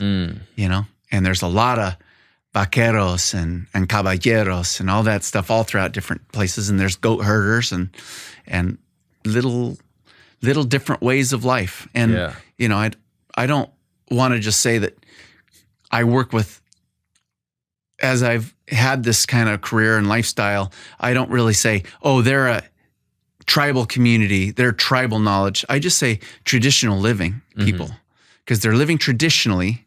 But they may have been tribal at one point. You don't necessarily consider them tribal, but now they're still living off the land. They're living off of traditions that have been passed down, maybe only 2 generations, 3 generations, but it's still an interesting enough story, interesting enough lifestyle to be able to make a program about. What's an example of being out with one of these traditional living communities that identified something about the land that you would have never seen, or that was just like so ingenious, like someone being like, this little piece of fungus is actually like really delicious, or if you go through like behind this tree, there's actually a ton of grubs that you can eat. Like, are you ever exposed to like little things where you just realize like, oh wow, these people are genius and they are complete masters of the environment? You're saying such a specific question that's like as if there's a specific answer. That is everything. That is everything that these people know. Like with everything, like they know. It's just their knowledge is just immense. I can remember, like going with traditional living people and like trackers. You're looking at a pile of leaves and everything, and in their eyes, they see a tapir walk through here. 2 days ago, there were some deer. Coatimundis just came through this morning, and the Coatimundis were catching fish from that pond over you can read the land like that. Just from looking at a patch of dirt. Just from looking, yeah. Wow. But you look at it, it's like they're leaves. They don't have paw prints. But they can read the land like that. Yeah. And I don't have this stuff is not a superpower. We can try to make it supernatural or something. None of this is that way. It's practice. It's learning. It's going to school from your dad, from your grandma, and it's been refined, and they know things that we're all capable of, but we're not conditioned to seeing. Yeah. And it's just like if somebody took the candlestick off your mantle, you'd be like, what happened? There was a candlestick right there. I know where it was. I know where my glasses are in my cabinet. Their life is, it's not a candlestick on a mantle. It's a footprint that is different, and they know that and they read that. So, I guess that understanding, and I could just go off. Yeah. And it's just, to me, to me, it's my normal. So it's hard for me to say like a specific story, but they're constantly like inspiring me and constantly blowing my mind. Have you ever seen, I saw this video a while ago, and I forget which group or where it was, but basically they were able to collect like remnants of salt from like a nearby stone. Okay. And they take the salt and they basically start feeding like a local monkey population. I forget what, I don't know any of the details. And they slowly kind of get them like kind of accustomed to the salt. And what they do is, I might be mixing up details here. Basically, they get them accustomed to like a specific type of fruit, and they really like the fruit. Yeah. And then they put the fruit inside like a small trap, where basically the monkey's able to put its hand into the trap, but when its hand's in a fist, it can't take it out. And then the monkey gets stuck because it goes, I don't want to let go of the food, right? But I can't get my hand out. And so then they start feeding the monkey salt. And then the monkey gets so much salt in its throat, it gets so thirsty that when they basically take the monkey out of the trap and release it, it runs right to a water source. And then they're able to identify where the water source is from where the local animal takes it. And it was just like one of these things where it's just like, wow, this is so genius. Like such a genius way of understanding the land and using the resources and the animal wisdom around you to learn how to survive in the land. Have you ever seen examples of anything like that or things of that nature? Again, it's like we've been talking about rainforests and we've been talking about Africa, but another landscape that we're in a lot is like tropical Pacific Islander, like fishermen people, and their understanding of the coral reef, if that's where they are. Or you can go into Indonesia where they don't have coral reefs, but they have seagrass beds, and their understanding. And it's like you can be with these people that survive off the ocean. And I love just saying, you know, these little kids that you have sitting on your lap know the name of 250 different fish. Wow. They can go swim without goggles or anything and name every single fish. They don't just know the name, they know what they eat. They know what season they're coming in. They know when they're breeding. When they breed, they live in this kind of coral. Well, they know what they're eating. And they know how to catch every single different fish at different times of year, at different weather conditions. This is the kid that's sitting on your lap. Yeah. And that's the beginning of their knowledge that they acquire. Then imagine spending every day out getting your lunch, breakfast, dinner, every day going out there, getting everything you need from the coral reef. And you're with other people that are doing the same. Yeah. You're learning so much about everything. And then as an elder, you have the luxury of teaching those little kids again. Yeah, and it all restarts. Exactly. Yeah, and it's just like, we're so incredibly brilliant and smart, and our abilities to know things. But everything we know as a Westerner is just kind of like everywhere, and it winds up just being distractions. You know, what do we do with all this knowledge? They apply it. It's just awesome. Yeah, it's so they're masters of such specific types of knowledge. You know, they might not know, you know, football rules or whatever the fuck, but every part of their brain is focused on one specific element and one specific piece of land. And it's really amazing to see like how ingenious you can be when you become so familiar with one little place. And one of the things about tribal communities or traditional living communities that I find so interesting is I guess like the spiritual and like drug culture that goes along with a lot of them. Obviously, we're familiar with like ayahuasca and peyote. I'll go into that. I'm curious. Have you had experiences with those types of ceremonies? Sure. But like I said, you give me a topic and then you refine. I'll get a story. Yeah. I got a story going back. You were saying about like what they know. Yeah. So I was hanging out with these kids. They were like 12 years old, 12, 13. And we were spearfishing. And they have these goggles. You can't just go to the store and buy some goggles at Wally World. They like get driftwood. They carve out the driftwood. They make goggles that are shaped custom to their face. They'll get glass that washes up on the beach, like bottoms of Coke bottles and stuff. They can polish the glass, make it totally smooth, totally clear. They glue them in. You'll see this in different episodes that we have. They'll glue them in with tree resins, animal, like hide, different glues that you can get from stuff from animals, stuff like Wow. that. And they have them, and then they can see under the water, and then they make their own fishing spears out of, again, driftwood, debris that's washed up with Chinese letters on it and stuff like that, and they improvise and make things out of it, and then voila, they improvise a spear, and then those little 12-year-olds go out and go spear fishing and then bring home food for their families. This is what they do. Goggles is so clever. Yeah, bringing home the bacon. But I was just hanging out with these kids, like they're just doing it, just like because they know and it's fun, and I'm a kid, so let's just go see what happens. I didn't know what to do. I'm like fiddle farting with like a spear that they made, and I don't know what the hell. Compared to them, they never miss. Yeah, like those guys, they see something, they'll get it. And I have crazy stories about that too. But I can remember we were going. They were in a place where they were looking for octopus. And so they were like looking around. They know how to see just certain holes and things. They know exactly where to look. And where is this? This time, this one was in the Solomon Islands. Oh, cool. Pretty remote area. And I was going with them, and they found an octopus. They got it. Sweet. Okay, cool. This is a big enough octopus to feed their family for the day or whatever.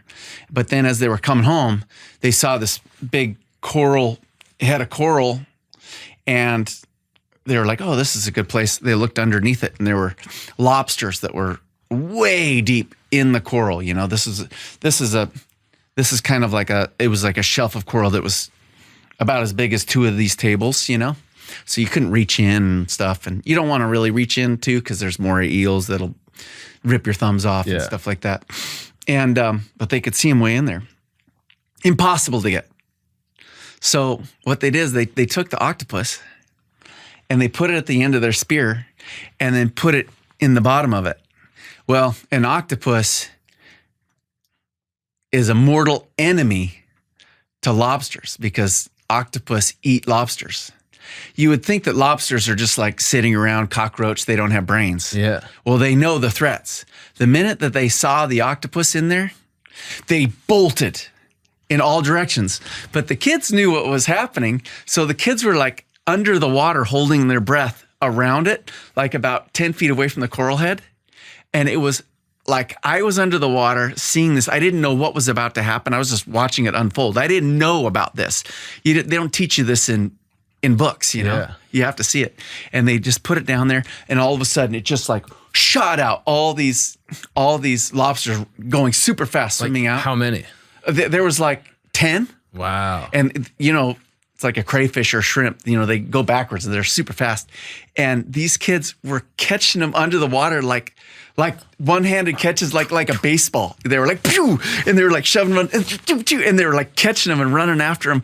And when I saw this and seeing just how they were like shooting out like lasers, and they would just like catch them, Wow. And I was under the water and I cracked up. I was so overwhelmed with wow. Yeah. I was like cracking up. Oh, it's so clever. Under the water, and I could have drowned to death because it was like all my air's gone, and I was just like seeing this, and I had to bolt up to the surface and just crack up. I was like, that is amazing. Oh, that's fun. They got they weren't wearing anything but shorts, and they were like cramming lobsters into their shorts and that's stuff. so clever. And it was it was just hilarious, and they were just like little 12-year-old kids, out for recess. Yeah, it was just awesome.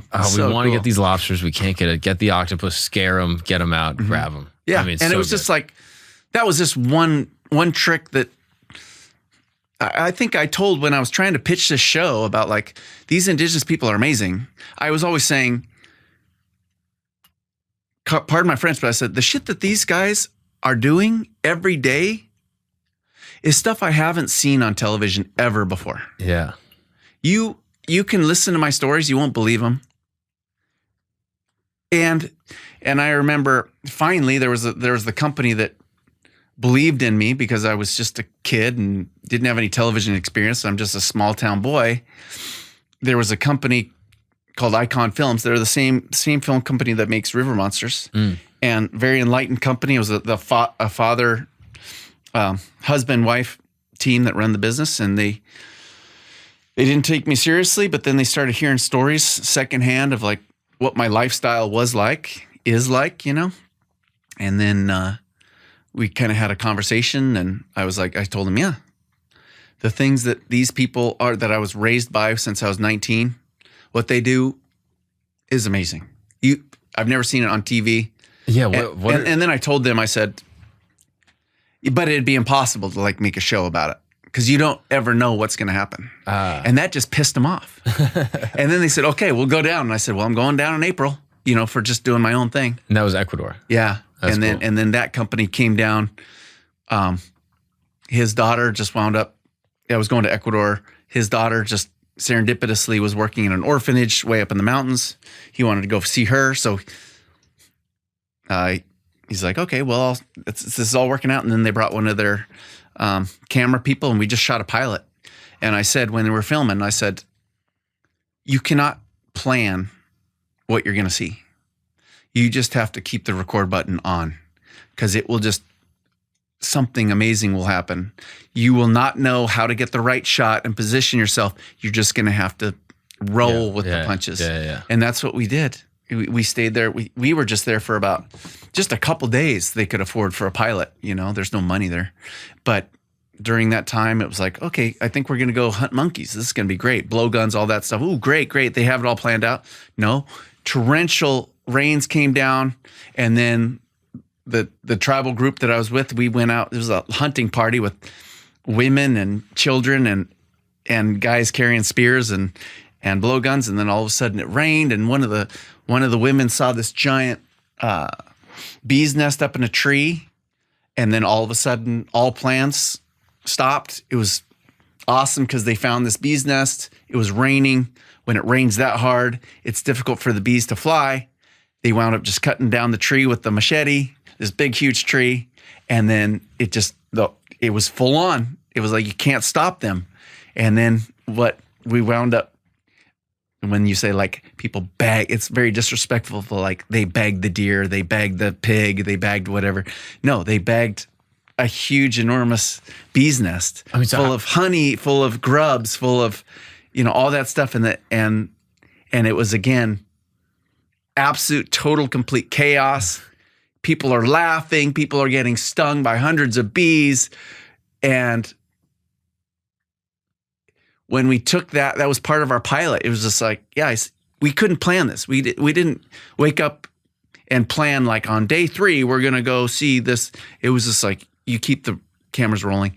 And then when we pitched it to like Discovery Channel, Animal Planet, BBC, it was National Geographic, and they saw it. And like essentially like the CEO was like, I saw that 5 minutes of film of just like a pilot teaser.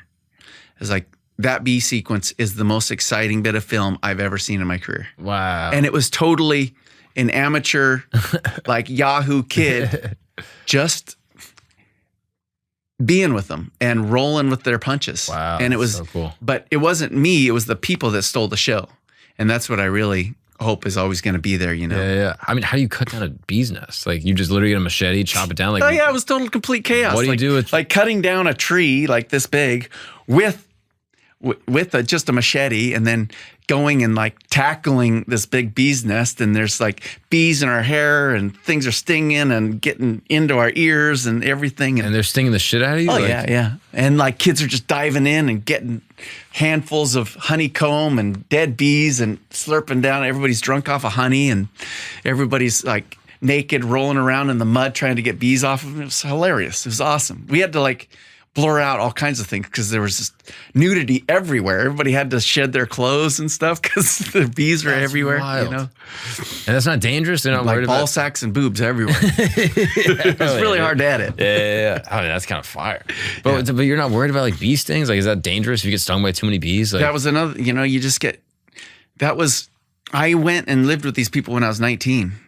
I thought that I would go on a trip for a couple weeks. And it wound up being 8 months of my life being taken in by an indigenous community I'm from Native American ancestry, but I was with Native Americans, Amerindians, that by the time I was invited to their house for the first time, taken in by some little kids, and just seeing that Dad walks in with dinner. It was a dead pig strapped to his back, and he had a spear in his hand. That was what we ate. I was like, whoa, I haven't seen this. And then the next day, hanging out with the kids, and what we were going to do is, they're on a mission. I don't know the language. Why are we traipsing through the swamp and the mud? And then all of a sudden they find this tree that's like this big. And at that time, every tree looked like a tree. Yeah. And they're like, they cut this one tree down, and I remember it had purple wood.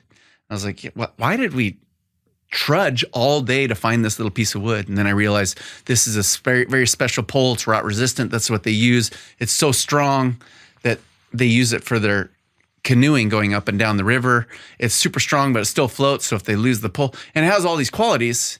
And I was just like, whoa, we went all that way. But then you realize, again, my eyes were opened. When I first stepped foot in the rainforest, it was all green. Yeah. Now I recognize, and I know, there's 250 different species of trees in 1 acre. Yeah. Okay? 250 species of trees in 1 acre.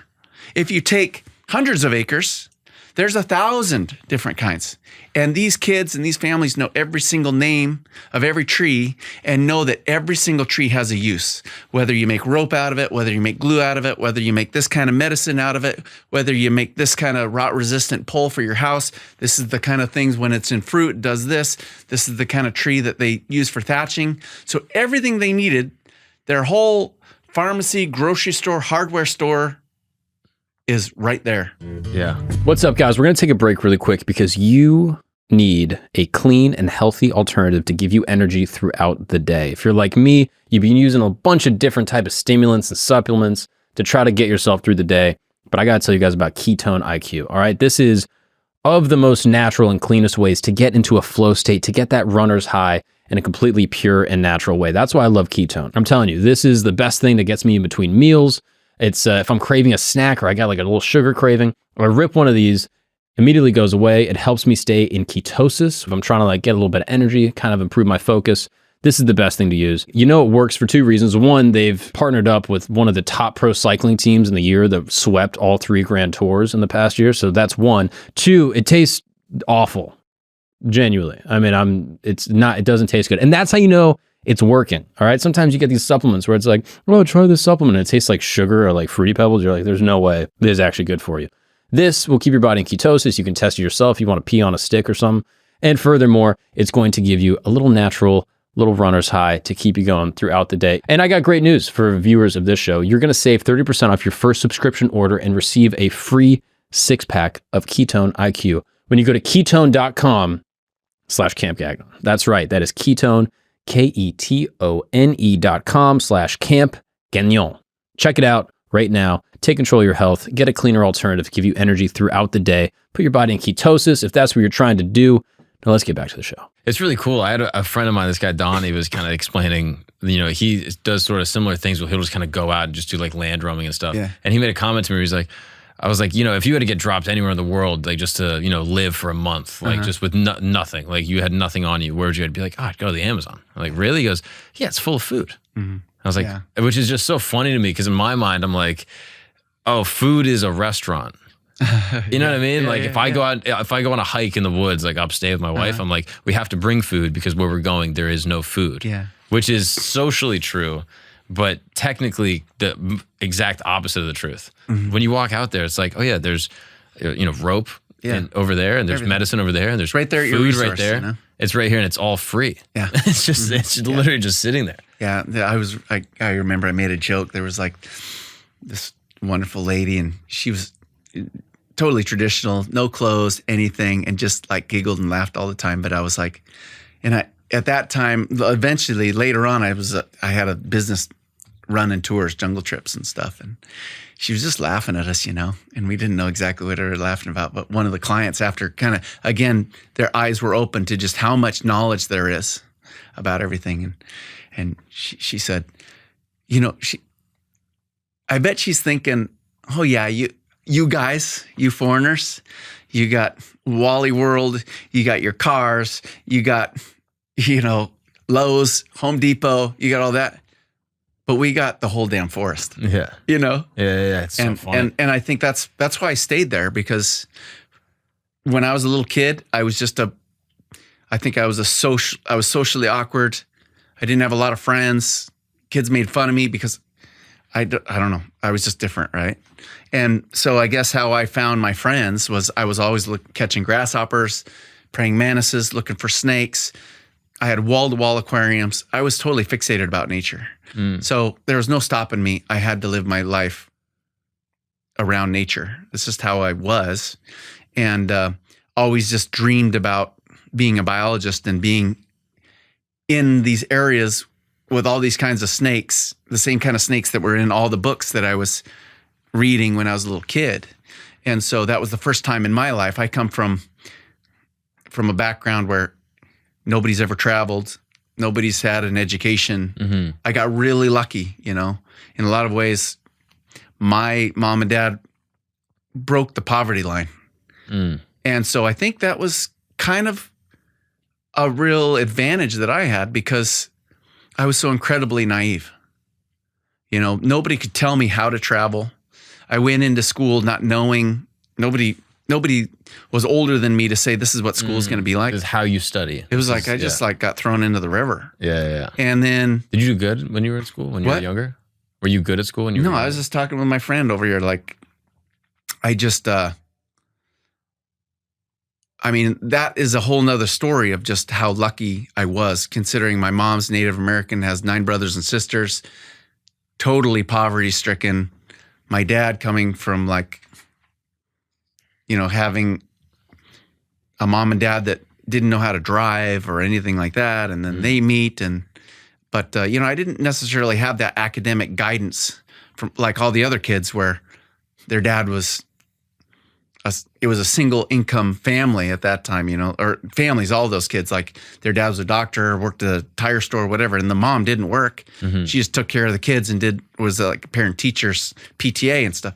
But both my parents had to work and struggle and stuff. So I didn't have that kind of support. So I think how I navigated school was different, and I didn't recognize it until I was way later. But I didn't know what fashion was. Thanks for pimping me out with this totally rad shirt. Yeah, kid super. But then I look at the shirt and I'm like, oh yeah, cool, California poppies. But those are just like plastic plants because California poppies have a different kind of leaf. Anyways.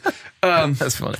But yeah, and so I didn't know why kids were always making fun of me, but it was because my parents just dressed me and I didn't know what was cool or anything. And then I think nobody could ever make fun of me because I was doing something so different than them. Like every time I tried to play football, I wasn't playing football right. So then people made fun of me. I was always like the lowest reading level. I was put into at that time I was, when it was math time, I was pulled out of class and I was learning math with my fellow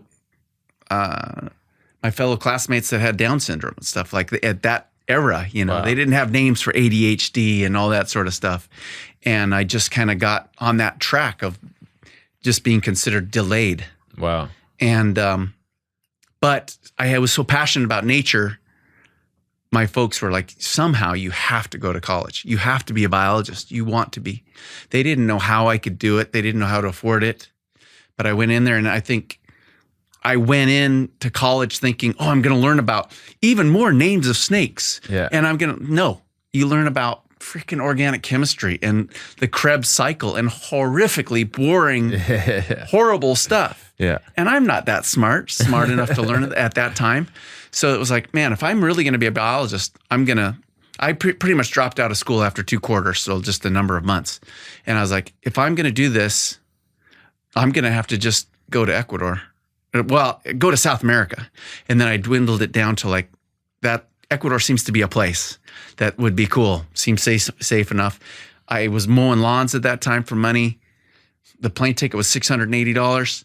I had $78 left over and a passport. And I had my camping equipment that I used when I was in high school. I brought all that and I thought, I'm going to go to the jungle, go to the end of the road. I'm going to camp. And when my $78 runs out, I got to go back. But I was what I really wanted to do was be an ichthyologist, a biologist, a fish biologist. And I loved all the freshwater tropical fish because that's what was in my aquariums and everything. So I wanted to see it in real life. So I wanted to go to these rivers, and I thought, wow, I'm good enough fisherman catching trout and bass back home. I can go do that in rivers over there and catch Oscars and angelfish and all that sort of stuff.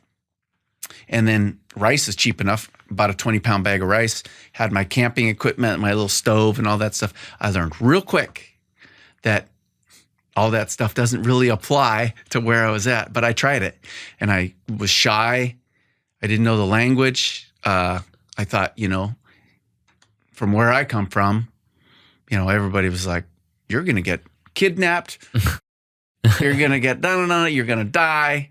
And so I was just went there with so much fear. And I was essentially hiding. I did get to the end of the road, as far as the road would take me. I hiked up a river, found a place that was like, oh, this would be cool to camp out. And I was essentially hiding from the world. And I was just going to live by myself, like Call of the Wild, and then just go fishing, get my protein, mix it with rice, and $78 later, in a few weeks, I'd have to go back. But Wow. what happened was I was in a place that was so remote, I got discovered by like the kids that are fishing along the river too.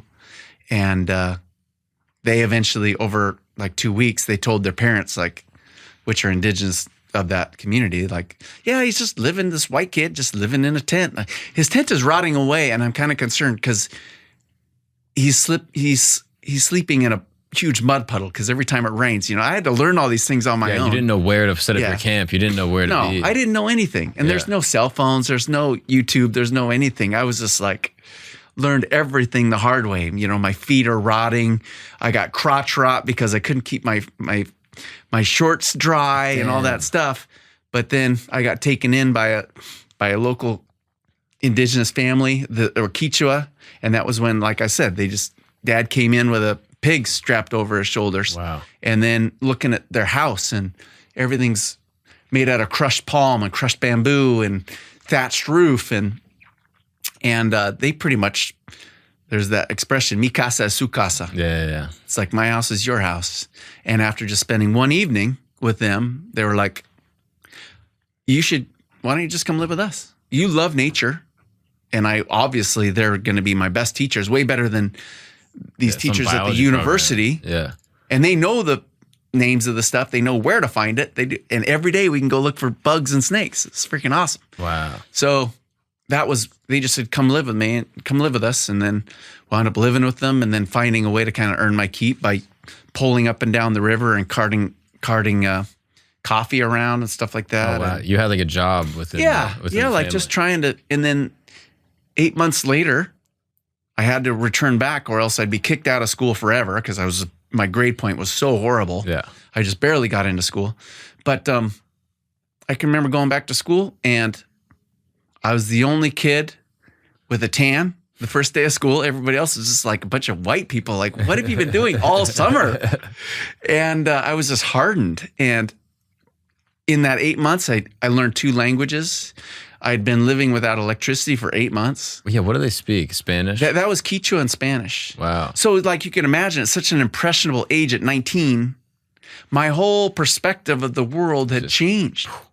And then I'd come back to this, like, all these people know nothing about what I experienced. I can't even have a conversation about what I had experienced. Yeah. So I finished that year, and as soon as first day of summer, I was back in that same place. And that was that just continued and wound up being half of my life in my 20s. Wow. And then I kind of refined my travels as I was in my 30s, of like branching out of South America and going into remote Southeast Asia, remote South Pacific. And it was just my passion, What does Quechua sound like? Does it sound like Spanish? No, different. Like, I don't know, like Coca-Cola. Coca-Cola is Mishki Yaniyaku, which means sweet black water. That's funny. Yeah. Oh, that's funny. So it's like that. How is the language set up? Is it like the similar structure to Spanish, or is it just completely its own thing, like unrelated to? Yeah, it's unrelated to Spanish. But Wow. Yeah. I mean, don't get me going down the rabbit hole of just how fascinating language is. Yeah. And that's another thing so much of this knowledge that I'm talking about right now is, it's like, it ain't nothing compared to what's out there. But every day our life is changing more and more. There's becoming less and less traditional knowledge. Mm-hmm. This information that's been acquired over generations is not being passed on to the next generation. It's happening more and more. Along with that, languages. Every day we're losing languages. Mm-hmm. About 50 years ago, we were losing about 3 languages a day throughout the world. Wow. Now all those languages have been wiped out to where now we're losing a language about 1 every 4 days in the world. Just where I come from in Washington State in the Northwest, you've got, at one time, let's just say 200 years ago, we had all of these different tribes. There was about, within Washington, Idaho, and Oregon, there was about 200 different tribes. Wow, with 200 different dialects probably, and all unique kind of languages. Yeah. Now, there may be 2 languages that were even recorded. Wow. And there's no traditional speakers. Wow. So, yeah. and that's happening all throughout the world. So much wisdom is possessed within the languages themselves. Absolutely. Like a way of looking at the world. Yeah, it's interesting. I wonder did you find that with Quechua, like the way that they spoke, or like the words that they used to describe things is completely different than anything you had experienced? Do you have examples of that? Well, I'm always interested to see how languages are, like they represent the landscape. A lot of them, like those languages were derived from animal sounds, and then they were turned into words and stuff like that. It's really interesting. But like, that's interesting. But there's a lot of times when I want to like speak romantically about things, I'd rather say it in Spanish, and it's pretty cool because, well, look at our language today. This is an idea right now, like the English language. Mm-hmm. We're having these new words. Let's download this. Type that into your brain. I'm switched on. Mm-hmm. It's like all about our environment, our current environment. Mm-hmm. Download this information. Are you? And I mean, it's just something to examine. Yeah. If you want me to go down into like fascinating languages, like you go into Papua New Guinea, which still has the most current linguistic diversity in the world. A couple hundred years ago, there was easily 3,000 languages. Now there's probably 400 languages now. But and you go into any of those tribes, even to this day, one tribal person that speaks their language, they also know 5 other languages. Wow. That are like languages and communities that are just up and down the river. Wow. That's really interesting. It's really, really interesting. The family that you were with, the house that they were actually in, you said it was like palm and like thatched roof. Yeah. Is it single bedroom or are there multiple rooms within the one home? That one was pretty much they're, for the most part, either just not even walls. Mm-hmm. So they're all living just on the floor, or there might be one room. But you get into other places like Sumatra where you have, or like traditional Native American, like along the West Coast, that was all like community houses where there would be 5, 6, 7 families all living under the same house that they would build. So wow, they're all different. I'm always curious, like how like romantic and like sexual relationships work. Mm-hmm. Like if you have 3, 5 kids all living in like a single kind of thatched house. Like, are they more private about it? Like, do they go off into like? Do you know? Like, what do they do? That's pretty interesting. There is, a lot of times they'll just sneak off to the garden or something, or sometimes sexuality is just like in your face. Yeah. Like if there's a party, people are just having sex with everybody. In some cultures, it's just like a total orgy. They just, you've seen take that? your hand. And, yeah, there's that. I haven't. Happened? I will say a lot of people have those questions. Say, do you ever get it on with any indigenous people? I was like, nah, that's not really my thing. Yeah. But I see it. And so what happened? Can you give me like an example of that? Like where there's just like a sex party that happened out. I've seen like where was that? Different. Well, the Waorani traditionally have been pretty frisky. But then, you get these missionaries coming in and they change all that right quick. I mean, that's missionary. They introduce missionary. They do that, and they teach people that they should be ashamed of their bodies and they need to wear clothes. And what I learned when I was 19 is the reason why I had crotch rot is because the reason why I had trench foot and crotch rot is I had all these clothes. Yeah, you were wearing clothes too much. And they were all wet and they wouldn't dry out. Yeah. And the Waorani traditionally, male and women, they just totally barefoot. Their feet are conditioned, tough as nails. They don't wear shoes, but they don't get trench foot. Yeah. And their only clothing is a wild cotton cord that they put around their torso. If they don't have that, they consider themselves naked. But that's all they have. Traditionally. Now, you don't see any young people carrying on life like that. Instead, they're wearing Western clothes that are all wet, mildewy, covered with stains. Yeah. They can't go and continually get brand new clothes. Of course. But they're suffering from skin infections, all these sort of things, just to kind of comply with the norms of the world. Wow. And, that's something I really struggle with. Like I was saying, this traditional knowledge is being lost. And with Western influence, with TV and magazines and Marlboro commercials, we are like this disease that is taking over the world and showing other people that they need to live like this, that doesn't relate to humanity. And the Waorani, where are they? The Waorani are in eastern Ecuador, kind of right on the border of Peru. And they're pretty like sexually open? Yeah. There's it's interesting. There's even, I would like to know, like, if I could really dive into, like, and have the authority to say, I'm an anthropologist, but hopefully I will know more about individuals. But like, I'm really interested to see, like, there is homosexuality I've seen in some cultures, and other cultures totally non-existent. But I have seen that. I've seen, you were trying to mention like ayahuasca and drug usage and stuff. What I've seen is like, and my belief, my understanding of what I think of what I've seen in my life is some people are just innately gay.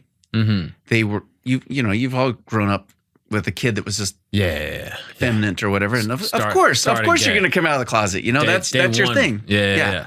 And then now we're in an era where it's hard to tell people. People want to poop in a cat litter box. Now, like, you don't know what they're gonna do, and there's like, it's all over. Yeah, there ain't no more rules. But I've noticed a lot of times, like the Quechua culture, where I was doing a lot of work, like living with in South America, like really feminine males or gay males. They were born considering they were considered to have a gift. They have male qualities and feminine maternal qualities, and that gives them a gift, a different insight than anybody else. And so oftentimes they're the spiritual leaders. They wind up being the shaman. They wind up being the medicine men. So they were born with the gift. You could even look at traditional Hawaiian culture. Like you look at Mahu and stuff, they still view that. Being gay is considered a gift. Interesting. And they understand that. And there's a place for them. There's like a spiritual narrative that they're imbued with, like a masculine and a feminine. Yeah. Oh, that's interesting. Which I think is really neat. But then again, there are different Western cultures. Missionaries go in there and say, that's all wrong. It's all, it's like, they've been doing it for 10,000 years. You've been living your life, Western life, for 100 years. Like, why do you think you're so good at that? That's and interesting. you're not at all sustainable. Wait, where are these orgies happening? You mentioned orgies. I'm like, oh, well, just like sometimes it might be like, there might be a big party where all the different communities are like, hey, we're going to have a big party, something for whatever. There might be a wedding. I don't know, whatever party they might have, seasonal party. And then they wind up with that culture. They wound up taking on their next tribe over's culture, because they never used to make out their own alcohol, but the Quechua would make their own alcohol they would ferment yucca and other fruits like a palm fruit. And so then, all of us humans we're adaptable.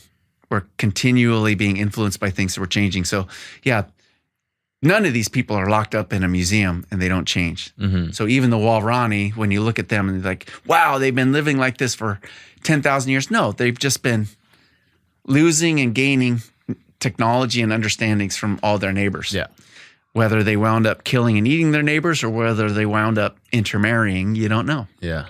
But yeah, I just remember going to some parties, some festivals and Walrani, and just kind of like being a fly on the wall and watching it all take place. I was like, oh, sweet. But it works. Just out in the open, or like they kind of are private about it? I think they'd like go out into the woods and stuff. But that's wild. But there's a lot of places that I haven't seen that maybe sexuality is a whole different thing. I don't know. You went to weddings? Yeah, different weddings. That's always cool to see what their take on stuff is. And you were talking about ayahuasca. That was the family that I was living with. They recognized that I just wanted to take in all of their knowledge, and I was so amazed at like what these kids knew about medicinal plants and stuff. And he said, well, if you really want to know about medicinal plants, you should go go upriver. We'll give you our canoe and live with this family up here. And they were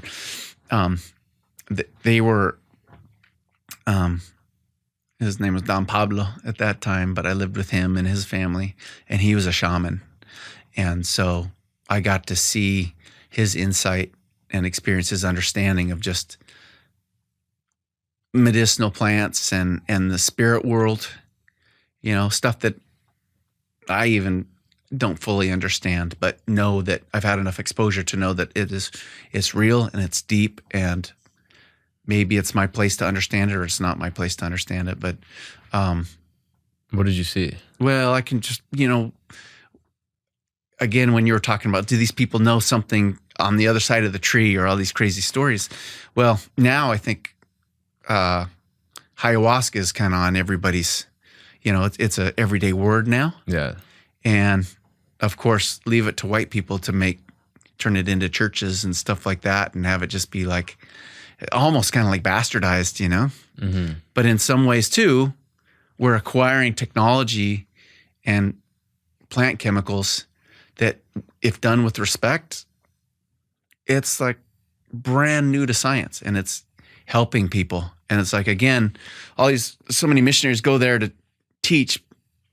We need to understand that all these people around the world have plants that could be our answer to curing cancer. And I think we're understanding, like, mushrooms are really, we're just kind of at the forefront of trying to break through science about how this could be a remedy for what we ail from so much as Westerners, like depression. Yeah. But cultures, like different cultures down in Mexico, they already had traditional uses of mushrooms all figured out. They figured it all out. They knew it. They may not have known the science of it, but they understood that it worked. That it was medicinal and it helped in some capacity. Yeah, and I think people are starting to see the value of like ayahuasca, and hopefully, I think the problem when I say like white people bastardize it, well, the problem is we wind up capitalizing on it. It's usually at the end of the day, we're trying to figure out some way to get money involved with it, which is another bane of humanity. Hey, what's up, guys? We're going to take a break really quick because I want to talk to you about the largest independently owned daily fantasy sports platform in North America. Yes, we are talking about PrizePicks. This is a super fun fantasy game that will help you make some money while you're watching sports and make the games more interesting. Unless you're me, which I've lost every time. I'm not good at this game. I don't know sports. Okay. I don't know how to play, but maybe you do know how to play. And if you are interested to learn how to play, it's real easy. You just pick more or less on like 2 to 6 player stat projections. And if you guess properly, you're going to see the winnings roll right in. All right, guys, let's see what we got this week. By the time you're listening to this, there's a good chance that these games have already happened because you're listening to this in the future, as is everything you've ever consumed. Anyway, not the time for time travel. Look, Dak Prescott, all right, 263.5 passing yards. I'm going to guess more, all right? They're against the Giants and they're down a corner. That's what my friend Christos told me. I don't know anything about football. I'm saying more, all right? How about CeeDee Lamb? 82.5 receiving yards. I'm going to go less. I don't know anything about this, but that's what I think. Oh, Ezekiel Elliott? All right, how about we go more on him? I mean, he's got one earring in. This guy is swag as hell. Aaron Judge, 9.5 hitter, fantasy score. I'm going to say more because Aaron Judge is a beast, all right? And I'm officially a Yankees fan, I guess. I don't know. I live in New York. And these are just a couple of the ways to play this week. If you're interested in playing yourself, go to prizepicks.com/camp. That's right. Use the promo code CAMP. And for listeners of this show, here's how it works. You sign up using the promo code, deposit and place your first lineup, and $50 in promo funds will appear in your account instantly. That's right. When you play your first $5 lineup, you don't even need to win your lineup to receive a $50 bonus. So even if you lose like me, you can keep on playing. Prizepicks.com/camp. Check it out. Let's get back to the show. Traditionally, ayahuasca, you don't just go, ayahuasca comes from a certain vine and you scrape the bark of it off. Well, it ain't just like pot where you go smoke it. It's like to have ayahuasca work, you have to have that and mix it with another plant.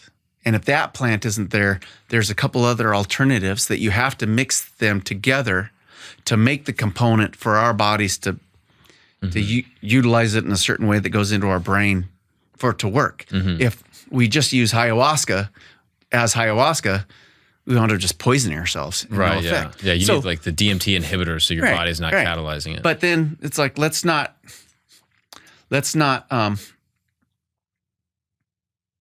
take that into some understanding. Out of the tens of thousands of plants, they figured out that these two specific plants together it's crazy. Do this. Yeah. And then of course it's done. It's never kind of like,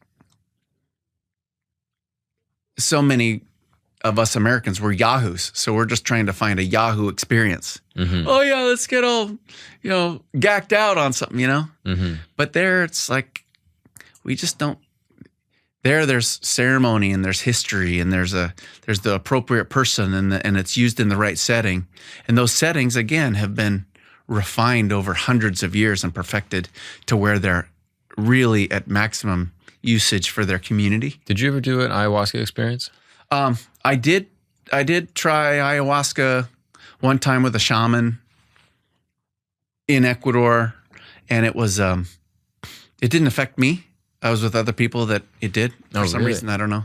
I haven't ever tried it ever since. So you drank both the brews? Yeah, I did it all, and I did it all the same with other people, and they all had effect, but I didn't. And so you just laid there just with no visual effect at all? Yeah, no. Wow.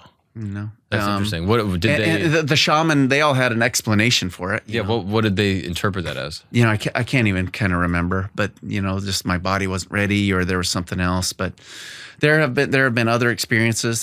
There's a plant medicine that is primarily used by Quechua in that region. It's called Huanto, and it's Brugmansia is the genus, and like you'll see it grows around. People have it at house plants, but you go down to Florida, it's in everybody's yard. It's just like a trumpet flower, big flower. It's like a kind of a datura, tropical datura. And oh, interesting. But I will say, I'm sure a lot of people listening to this podcast are like writing it down, but it ain't like ayahuasca. You can do Huanto, and it's such a powerful medicine. It can be incredibly dangerous to where you try it one time and you will never be the same, meaning never be the same enough to where you won't really ever be able to be a functioning member in the community. So it's not something that you want to fuck around with. Yeah, I've heard of this before, datura. Yeah, the datura is the same. It's the same chemical components that are not safe. Like I think a lot of people are understanding this. Like you can start under the right conditions, the right care. You can have these experiences like mushrooms or ayahuasca, and the ill effects are not even really there. Wow. Yeah, I've heard really wild stories about datura specifically. Like I had heard stories of people that had accidentally absorbed into their hands trying to clear out bushes in their yards. And they basically would have these like very dark and sort of demented kind of it ain't fun hallucinations. It's not like a fun little acid trip or anything. It's like sometimes it's dark. It's something that you do not want to do for recreation. Yeah. You do it for them, like for them in that region, the shamans have been using datura and huanto so much. Like I said, they don't function in normal society, but their culture has allowed them to almost be like, they foster an environment to where they can support them and allow them to survive and live and carry on their work for the community. Wow. But if you take them out of that scenario, yeah, I mean, like they're like zombies or whatever. Different people. But their understanding of the spirit world and things like that are deep. Wow. Did you ever try datura? Yeah, I did. Really? I did twice. And I was young. Now that I know these sort of things, because I did it with a friend of mine that I went down there, I was excited to show it off. And I will say he was never the same. He was essentially schizophrenic after that. Yeah. So that's why I'm like, I don't just like think that it's the answer. Wow. Yeah. I mean, that's intense. Mm-hmm. And did you have any ill effects from it? Did you have any? Fortunately, no. But like I said, now that I know things like that, I don't mess around with that sort of stuff. I'm not cavalier about trying every single drug in the world. Yeah, of course. I'm the same way. I mean, that's just, but I've heard so many wild stories about that one specifically. Yeah. I mean, trying it twice. What was the experience like? Gave me I think I'm pretty a pragmatic person. As much experience that I've had seeing amazing things that couldn't be explained by science. In a lot of ways, I kind of keep it to myself for some reason. I don't know. I'm still kind of evaluating that too. But I think with my experiences working with shaman, not only with like plant medicines, but also there's a lot of traditional use that we don't really acknowledge or imply, but like a lot of dance, a lot of singing will induce trance without any plant medicine. They've trained their bodies, or physical activity, or sweats, Native American sweats, and that's all around the world. So like physical exhaustion sometimes can bring you into the spirit world, or that other understanding or different consciousness. And the Wanto, when I took Wanto, I can remember it gave me a real understanding of light and dark spirits in the forest, and knowing, like so many drugs, it's like, oh yeah, I think I know it. And then you go in there, it's like, oh, there's so much going on. I only look at the world from my understanding. I look at the world that complies with my narrative. That is the problem. We all only do what we believe. But there's so much more world. We have to understand that we only believe what we believe. Yeah. But there's so much more out there. I mean, that's wild. Yeah. That datura experience, I guess you're able to see. Like, were you religious going into it? No. Did you believe in God? Kind of agnostic? Yeah, I always a little bit. Yeah. But I definitely kind of had an understanding of light and dark. And I can remember, because I took Wanto with my friend, and we were walking, and I can remember thinking he's by himself. Like I took a couple steps back, and we were walking, and the rainforest got really dark, and I got really scared, and he got really scared. This is just like while we're under trance, right? But I can remember darkness taking over, and it was like darkness taking over him. And it's kind of a ceremony that you do at night. So you're kind of walking around like zombies in a lot of ways. But what's really interesting is you're seeing the same things, like he was seeing the same spirits and what they look like. And we could both describe, they look like broom handles with faces on them. And we both understood it. And we were seeing the same things and seeing, but I can remember seeing this one time when he kind of walked off into the forest and just darkness overtook, and I was scared for him. And yeah, when he came back and he woke up, he was never the same. And, trying to he was under duress for days and days and days and just terrified of the rainforest. And it was like he couldn't get the drug out of him, it seemed like. But then, we took him back home and he still hasn't ever been the same. And I was always thinking, God, the only people that are going to be able to save him or change him or something or get some understanding about what happened, we have to go ask the shaman because they know this. And when I asked the shaman, they just said that was the problem. He went out by himself. You don't ever go into the forest sick. You don't ever go into the forest in some places alone because you can be overpowered, taken over by the devil, by bad spirits. I don't think I've ever really been this open about talking about that sort of thing. Yeah. But, I think I'm in a place in my life where I'm trying to understand God. And I think I've had a couple experiences where, I think now we live in this world of like supernatural, metaphysical, all this sort of stuff. And I'm starting to really look at it as witchcraft. I mean, because I've just had some really, it's like people are tinkering around with things that are very dangerous. Like what kind of things would you kind of interpret as like almost witchcraft?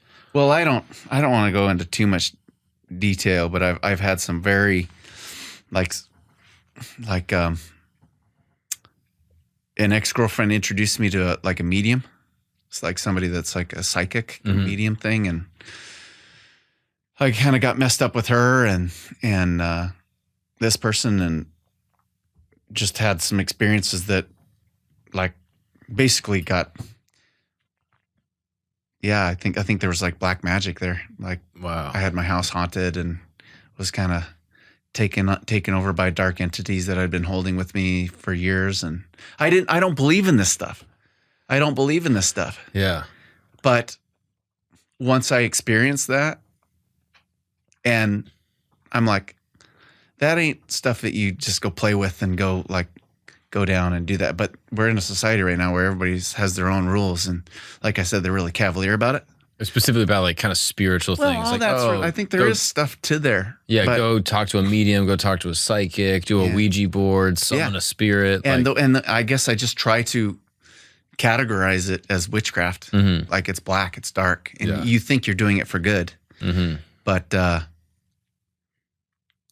I'm trying to live in the light. Yeah, and you've seen some things that kind of give you a lot of confidence that there's more out there than kind of what we're seeing. Yeah, and if you want to look at the light as Jesus, or if you want to look at the light as all these other things, that just seems like so much more safe and a better structure for humanity aside from all these other things. Wow, that's just my beliefs. It's what I've seen myself. Yeah, and so when I start hanging around people that want to do that sort of stuff, I leave. Yeah. No, I mean, I feel the same way. I don't like that. I used to know kids that would like play with Ouija boards like as kids, and like I grew up very Catholic, so like the idea of trying to summon a spirit like at a sleepover was like fucking insane. Yeah. I was like, I don't know. I don't really think anything's gonna happen. You know what I mean? It's one of those things like I think nothing is going on, but I don't want to fuck with that. Right. So I just kind of just like get away from it. But I've never even had one of these experiences where I'm like, whoa, my mind is so, I'm seeing spirits in any capacity, whether through, medicine or not. And like in the way you have. So I'm sure that those experiences are pretty, mind shattering. Where you're like, oh, this is some real shit. Yeah. Yeah, that's pretty wild. So then do you mess with plant medicine now? Or are you like pretty selective? Bit. Yeah. Oh, I mean, I will say, when we're talking about, I want to acknowledge and respect that I'm a Westerner. I come from that. I'm not going to deny that. I live in two very different worlds. I have a very different perspective on a lot of things. But the one thing that we suffer as Westerners is we have the highest rate of depression, loneliness, and that's what I'm struggling now with. And looking for guidance as far as mentors, friendships, and medicines, And mushrooms, that's been helpful? I mean, I don't know yet. I don't know yet, but I mean, you can be drugged up on pharmaceuticals, or you can try to do some other things that might be healthier for us. I don't know. But that's I'm not ashamed, because I think we all suffer. Yeah, no, it's a heavy thing, especially dealing with, those types of like chronic like those types of chronic feelings, depression, anxiety, stuff like that. Yeah. And for me, like I've done mushrooms a couple times, and I've found that it's been helpful for like my anxiety and kind of like my internal feelings. You know, it's like really helped me a lot. So but I'm very strict with it. Or I don't consume anything like that in some type of recreational setting. I guess I try to do it very. Yeah, I don't think I've even been drunk in over 8 years. I haven't had the room spinning in over 8 years. I'm just saying. Not a pot guy. I don't have anything against it, but it's not my thing. Yeah, I do think people kind of mess with these things in a way that it's a little loose. Yeah. A little loose, they're seeking, kind of like we were saying before, seeking a feeling, an experience. They just want to see and feel something. I'm good on seeing and feeling stuff. I just want to feel good and like, confident and optimistic about things. And I have no interest in just like, getting a thrill. And I get enough thrills as it is. I'm chilling. It's It's just like I said, there's just in the Western society, modern society, there's just so much. Our world is changing so fast, and like I was a teacher 10, 15 years ago. I was a teacher for 10 years. I saw what my kids would be like. Then I wound up stopping teaching, and 5 years later, I went back into the classroom.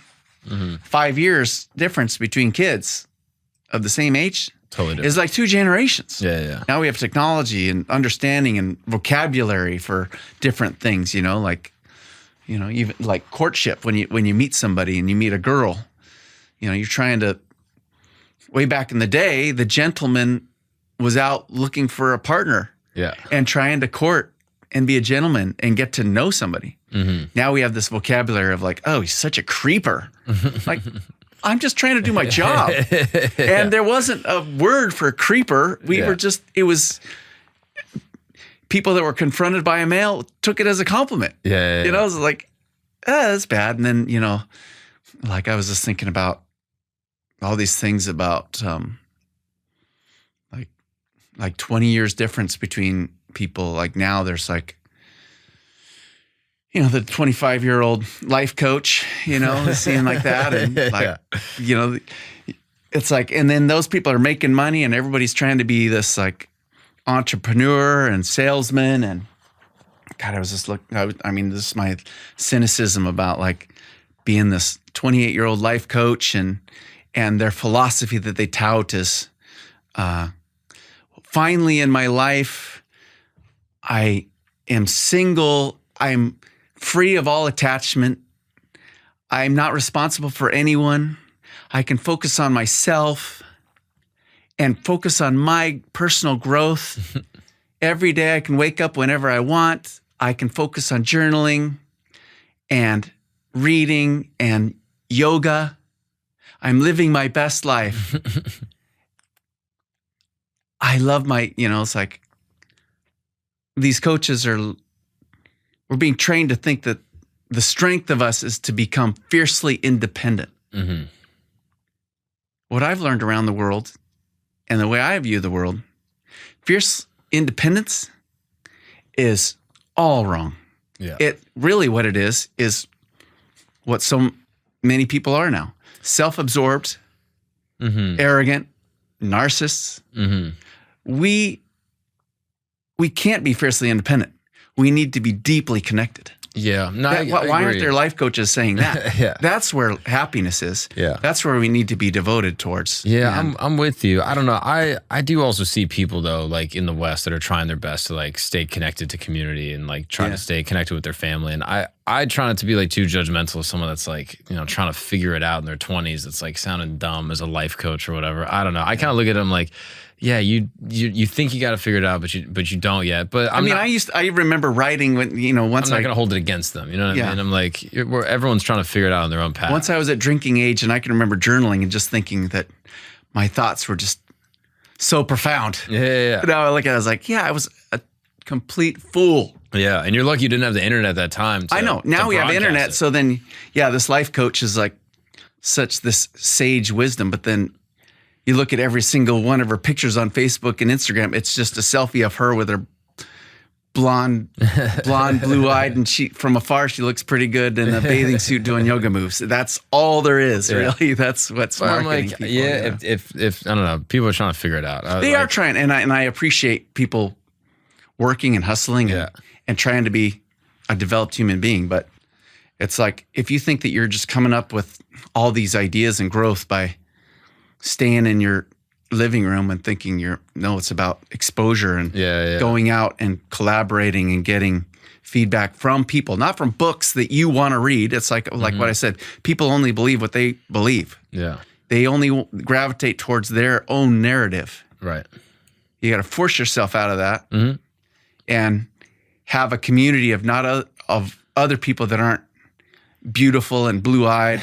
You got to go talk with the elders. You got to talk with that neighbor across the street that has nothing in common with you. Yeah. And because they have value, because everybody knows something that you don't know. Yeah, exactly. But if you want to hang out with all the people that believe what you believe, you ain't learning nothing. Yeah. No, I completely agree. You're just believing in your own bullshit. Yeah. No, getting exposure is definitely important, and it definitely it is inoculation against ignorance, being around other people, and you get to see different ways of life. I remember for me, like hearing my dad come back from, trips and telling me stories about how people act and how people talk and how, the different customs people have in different, countries. Oh, Japanese businessmen, they take business cards with two hands and things like that. I was just always so charmed by all these little ideas, which is why I love hearing, just travel. And like, I think travel is so important for people if they can do it. I'm curious if you had advice for people that wanted to travel cheaply, or they wanted to see the world or get exposure to different cultures. Like, how do they do it? Like, traveling cheaply is the way to go get exposure, because nowadays people are traveling and they're getting this cultural experience at the next Camp Mead, this resort here, and doing that. But if someone's like, listening to this and they live in some suburb of Ohio and they're working a job and they can save up some money, if they wanted to get exposure to a completely different culture, well, that's what should they do? I think, remember when I said one of my biggest skill sets was just being so naive when I started traveling. I didn't have any understanding of what kind of trouble I could get myself into. I had no money. Yeah. So I had to live like the locals. And that was the best thing that ever happened in my life. And so when I started traveling, it was much more frontier. There weren't even phones, landlines or anything where I could talk to mom and dad, There are no cell phones. But now with cell phones, everything's starting to become kind of 2% milk, everything, But just traveling and going on a budget and learning from the locals, which means taking their bus system. Not you taking your safe Uber that you do the same thing that you have doing in New York, live cheaply. You might have to go through the trenches and eat street food and experience what it's like to have dysentery and all that. I mean, it happens, but there's also just the people you meet. And I think that, something that I can acknowledge now is that I just love the person that's so incredibly unassuming. The person, the lady that's making street tacos, is just like, in her own way, she knows way more and the kind of stuff that I want to learn about. And she's the person I want to hang out more than that car salesman down the street, or somebody that you would think, oh, they're much more of a resource. Yeah. But it's like all these unassuming people, I think they wind up becoming friends that I identify with mostly. Yeah, they all have like little pieces of knowledge or little nuggets of knowledge. Yeah. Like, oh, what can I learn from them? Yeah. What can I glean that I can apply to my own life and try to imbue myself with some of their wisdom. It's such a fun task, and especially seeing it in people that other people would write off. You know what I mean? I think is like a really cool quality. Yeah. I think of just being open. I just think about, I have so many stories of, maybe going to Thailand and you could go into the party scene, but then you wind up meeting somebody that rents out 4 plastic chairs for a living on the resort, and just talking with that person is like, wow, you support your family by you've acquired in your life 3 plastic chairs and you rent them out to tourists. And that's your whole living that you provide for your family. But then to do this, you sleep on the sand in your little shack with these 3 chairs. That's your whole livelihood. Like knowing that people live like that. It's both something to where I don't take my quality of life or my understanding of life for granted. Yeah. But it's also, it's like, yeah, I've seen somebody in their own way thrive that way.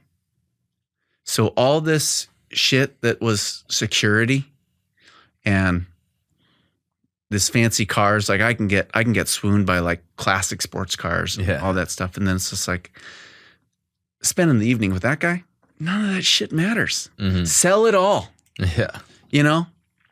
He goes back to his family and might come home with just, it would be appalling or so saddening to know how little he has to support his family, but he loves his kids and he has kids to come home to and he has a wife and they're doing it and they're like, love is awesome. Whereas shit, if you want to make lots of money here in the United States, you make your own path. You go to your school across the country away from your family. You start being the self-made man. I think, a lot of these life coaches I heard, like, if someone does not match your path, you have to let them go, like, no, now it's just like, it's all about us. Yeah. And if they're not providing a resource, if they're not enabling us to become richer or whatever, we let them go. Oh man, we're just like all this self-absorbed, individualistic. It just makes us alone and depressed. Do you feel defeated by the way society is now in the West? Yeah. Like it's like it weighs on you. Yeah. Yeah. Like as a teacher and I care about my kids, young people and what their life is like. And I'm really involved with education, like just trying to get kids in loving nature, and everybody has that skill. I was just in Florida just a couple of days ago leading a kind of a kids camp. And I mean, it was like for free, just getting kids out and just playing and checking out the ocean and looking at tide pools and looking at crabs and catching crabs with their own hands and seeing what's out there.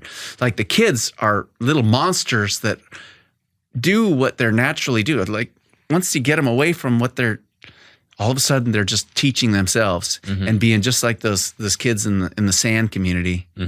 Like they're learning and they're participating and they're gleaning. But so is that the solution, you think?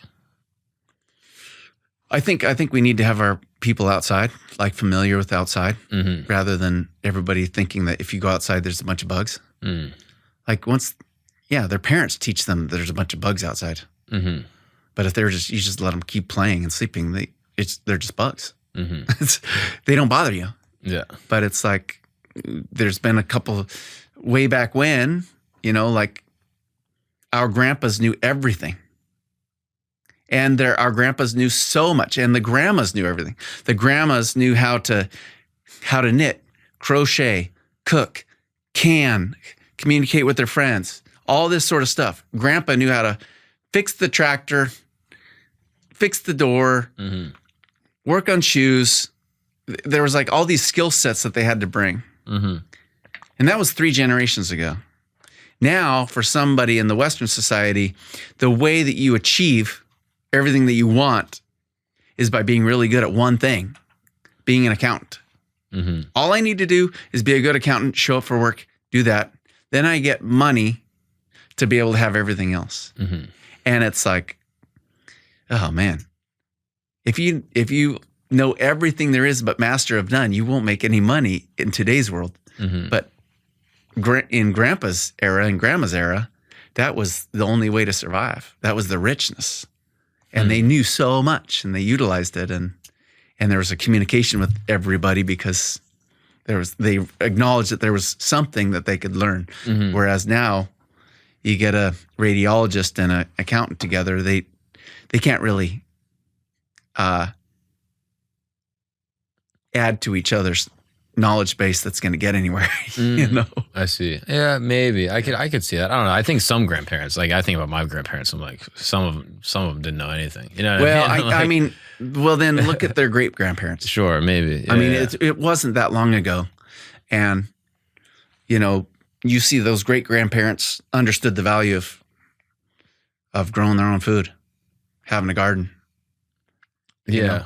And they knew that, and now I think about my great grandfather, bro. He was a garbage man in Canada and was cutting ice out of the Lawrence River, and that's all he did all day. He's very poor and had nothing. I'm like, I don't know if he was growing his own food. Well, I mean, maybe it was. I don't know. It probably was. I mean, it was so much more hand to mouth back then. Yeah. And you had to rely on your neighbors. Yeah. To survive. There wasn't this huge disparity of wealth like we have today. Money wasn't even nearly as important as it is today. And you know, you had a great grandpa, but the great grandma knew so much to keep the homestead alive. Yeah. You know, and those skills are like little kitschy things that you might find on Pinterest sometimes. But no, this stuff is stuff that we need, and having a relationship with our food and understanding where our food comes from. Yeah, I agree with that. I think that's probably important. Super important. Yeah. I'm curious, like, speaking of like people that you meet and just like, you know, people that you respect and that you draw a lot of, you know, fondness to, are there any like of the, you know, traditional people that you've been with in terms of like warriors or like leaders of, you know, specific groups? Yeah. Were there any guys that you met that you're like, yo, this is the most badass, you know, tribal dude I've ever met in my life? Oh, totally. Yeah. Who's the one where you're like, yo, this guy is like one of the sickest dudes? One thing is, we're all in a community where when you're a tribe, everybody's honored and they're found a place. I kind of equate it to like where I live, there's a little ski town that all the weirdos and ski bums like me go. They're all my friends. And they're into party, you know? And there's so many weird misfits that's like, they'll have a party, but if like Jerry, the weirdest misfit of them all, if he's not part of our party, it's just not a party. It's not our community. Like, it's a small enough community to where everybody's embraced, everybody's appreciated and accepted for who they are. For all their quirks and everything. Yeah. And what I've found is like the smaller the community, the more friends you have. Yeah. When you go into New York, you don't want to talk to your neighbor. You don't rely on your neighbor. You look at them as a threat a lot of times. You try to stick to yourself. And you don't really acknowledge the differences in people. So again, you're just handpicking your favorite friends on Facebook that it can party the same way you are. And when you get into a tribe, there are all these individuals. There's the kind of quirky one, but it has a value. Like, that person is great with kids. Or that person would be just loves growing potatoes, like such a good potato. If we didn't have potatoes, we'd all starve. But then there are some other ones that are warriors. They're just like born that way. They're just so good. But one thing that I've noticed is like our culture acknowledges the warrior. In so many of the, like a community, they're no better than the guy that's growing potatoes. That's just their job. They're a warrior. Right. Everyone's equal. Yeah. Everybody's an equal. And even in a lot of, like, I'm Native American, and you get into a lot of Native American cultures, and if you were to go and like a woman at work, like a Native American, you'd invite her to work, and in our culture, it's like, oh, everybody, look at Wilhelmina. Isn't she so good? She has brought in this many sales. It's so good. A lot of traditional, they don't want to be any better than anybody else. They just want to be a part of a group. Right. But in our culture, it's like, who is better? Who's the best? The best person gets the most followers. You know, it's like that. But who's the dude though that you met that you were like, oh, this guy's the best? Well, I can just like some of these guys, like Shokan, when I was in Mongolia, those guys were eagle hunters. I mean, they were like the quintessential studly, you know, like sick. He was in the winter. The warmest it got was 18 degrees.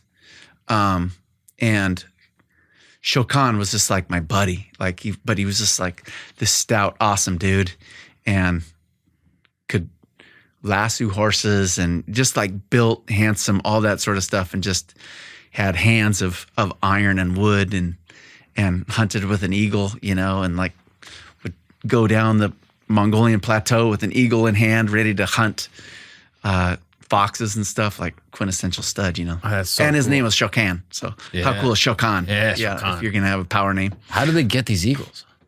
Oh, that's a whole nother thing. I mean, as you know, we can start talking for days and days and days. I don't know how long these podcasts last, but yeah, in that culture, they take golden eagles, and it's a it's the wildest, most remote place where humans live in Mongolia.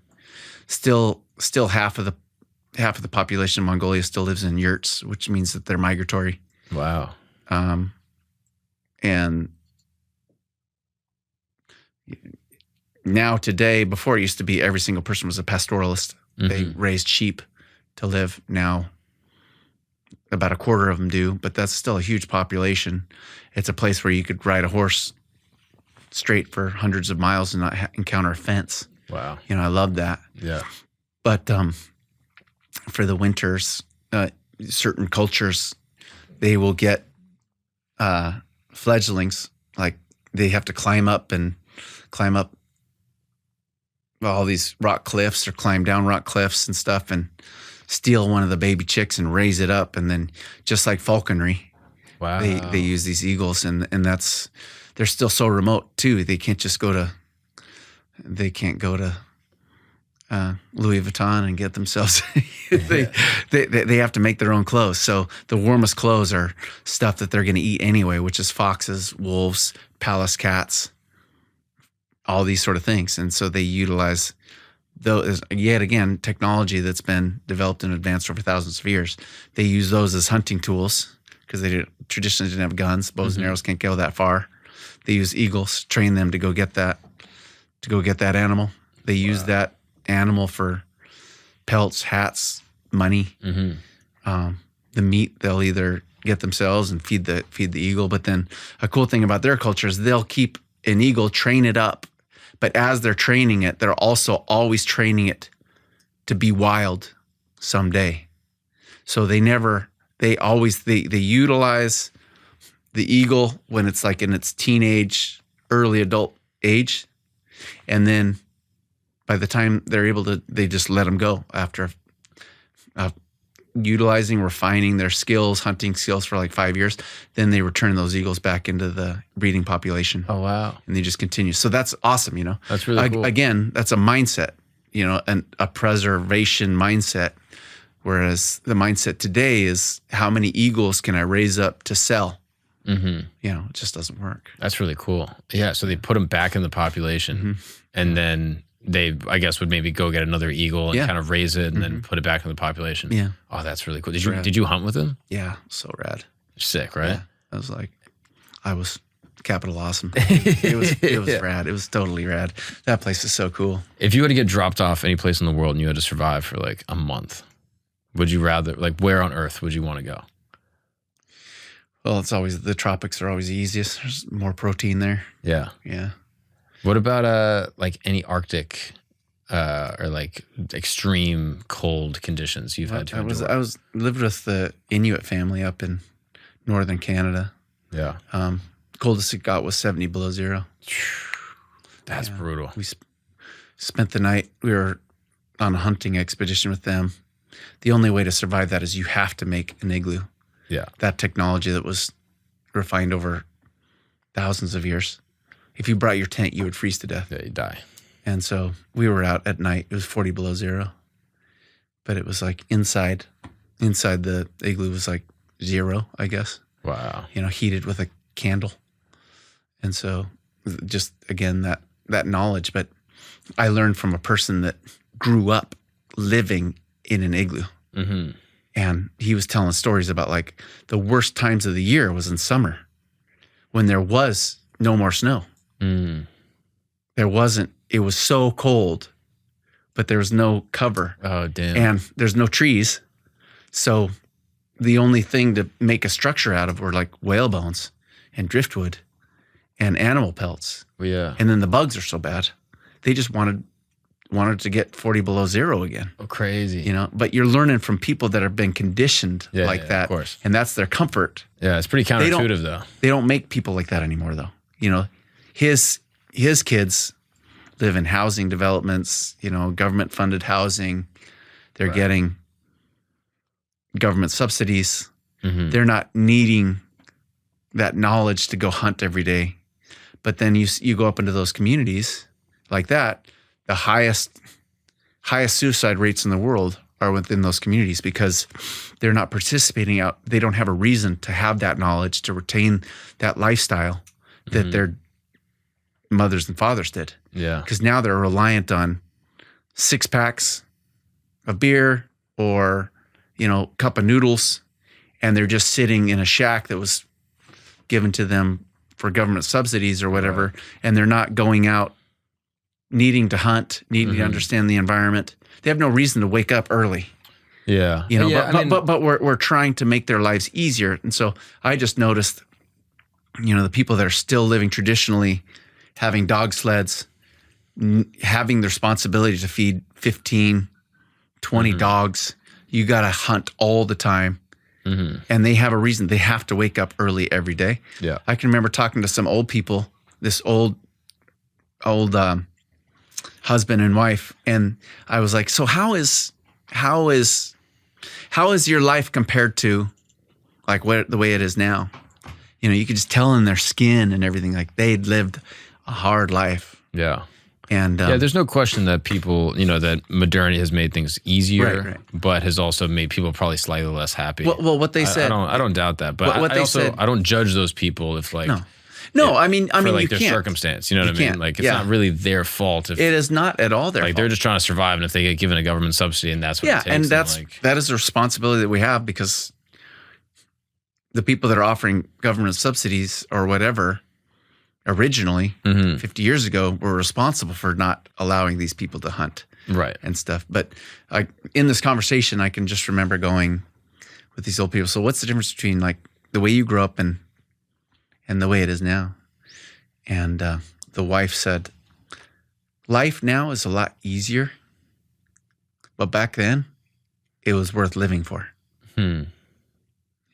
That's a cool way to put it. Yeah, man. I agree. I'm with you on that part. I do think things are probably almost too convenient. We become victims of the convenience. So I think doing hard things daily, working out, you know, even cold plunging, regardless of the health benefits, like just doing something hard in the morning, I think is a beneficial and worthwhile thing to do. So I think it's important for people to do that. And I appreciate that you were able to come on today and talk about ways that people can better themselves. If it's going out in the woods, going camping, like enduring difficult things to make life a little bit less comfortable, to make it more worth living, I think is an awesome message. So I really appreciate you coming out. It was rad. Yeah, man. This is fun, brother. Nice. I appreciate it. Let's do it again soon. Sweet. Thanks, man. If you enjoyed this episode with Hazen, there is a ton more for you that I think you're going to like. I would recommend you join our inner sanctum. That's right. Join the log cabin. Join where all the guys and gals, all the camp folk like to hang out.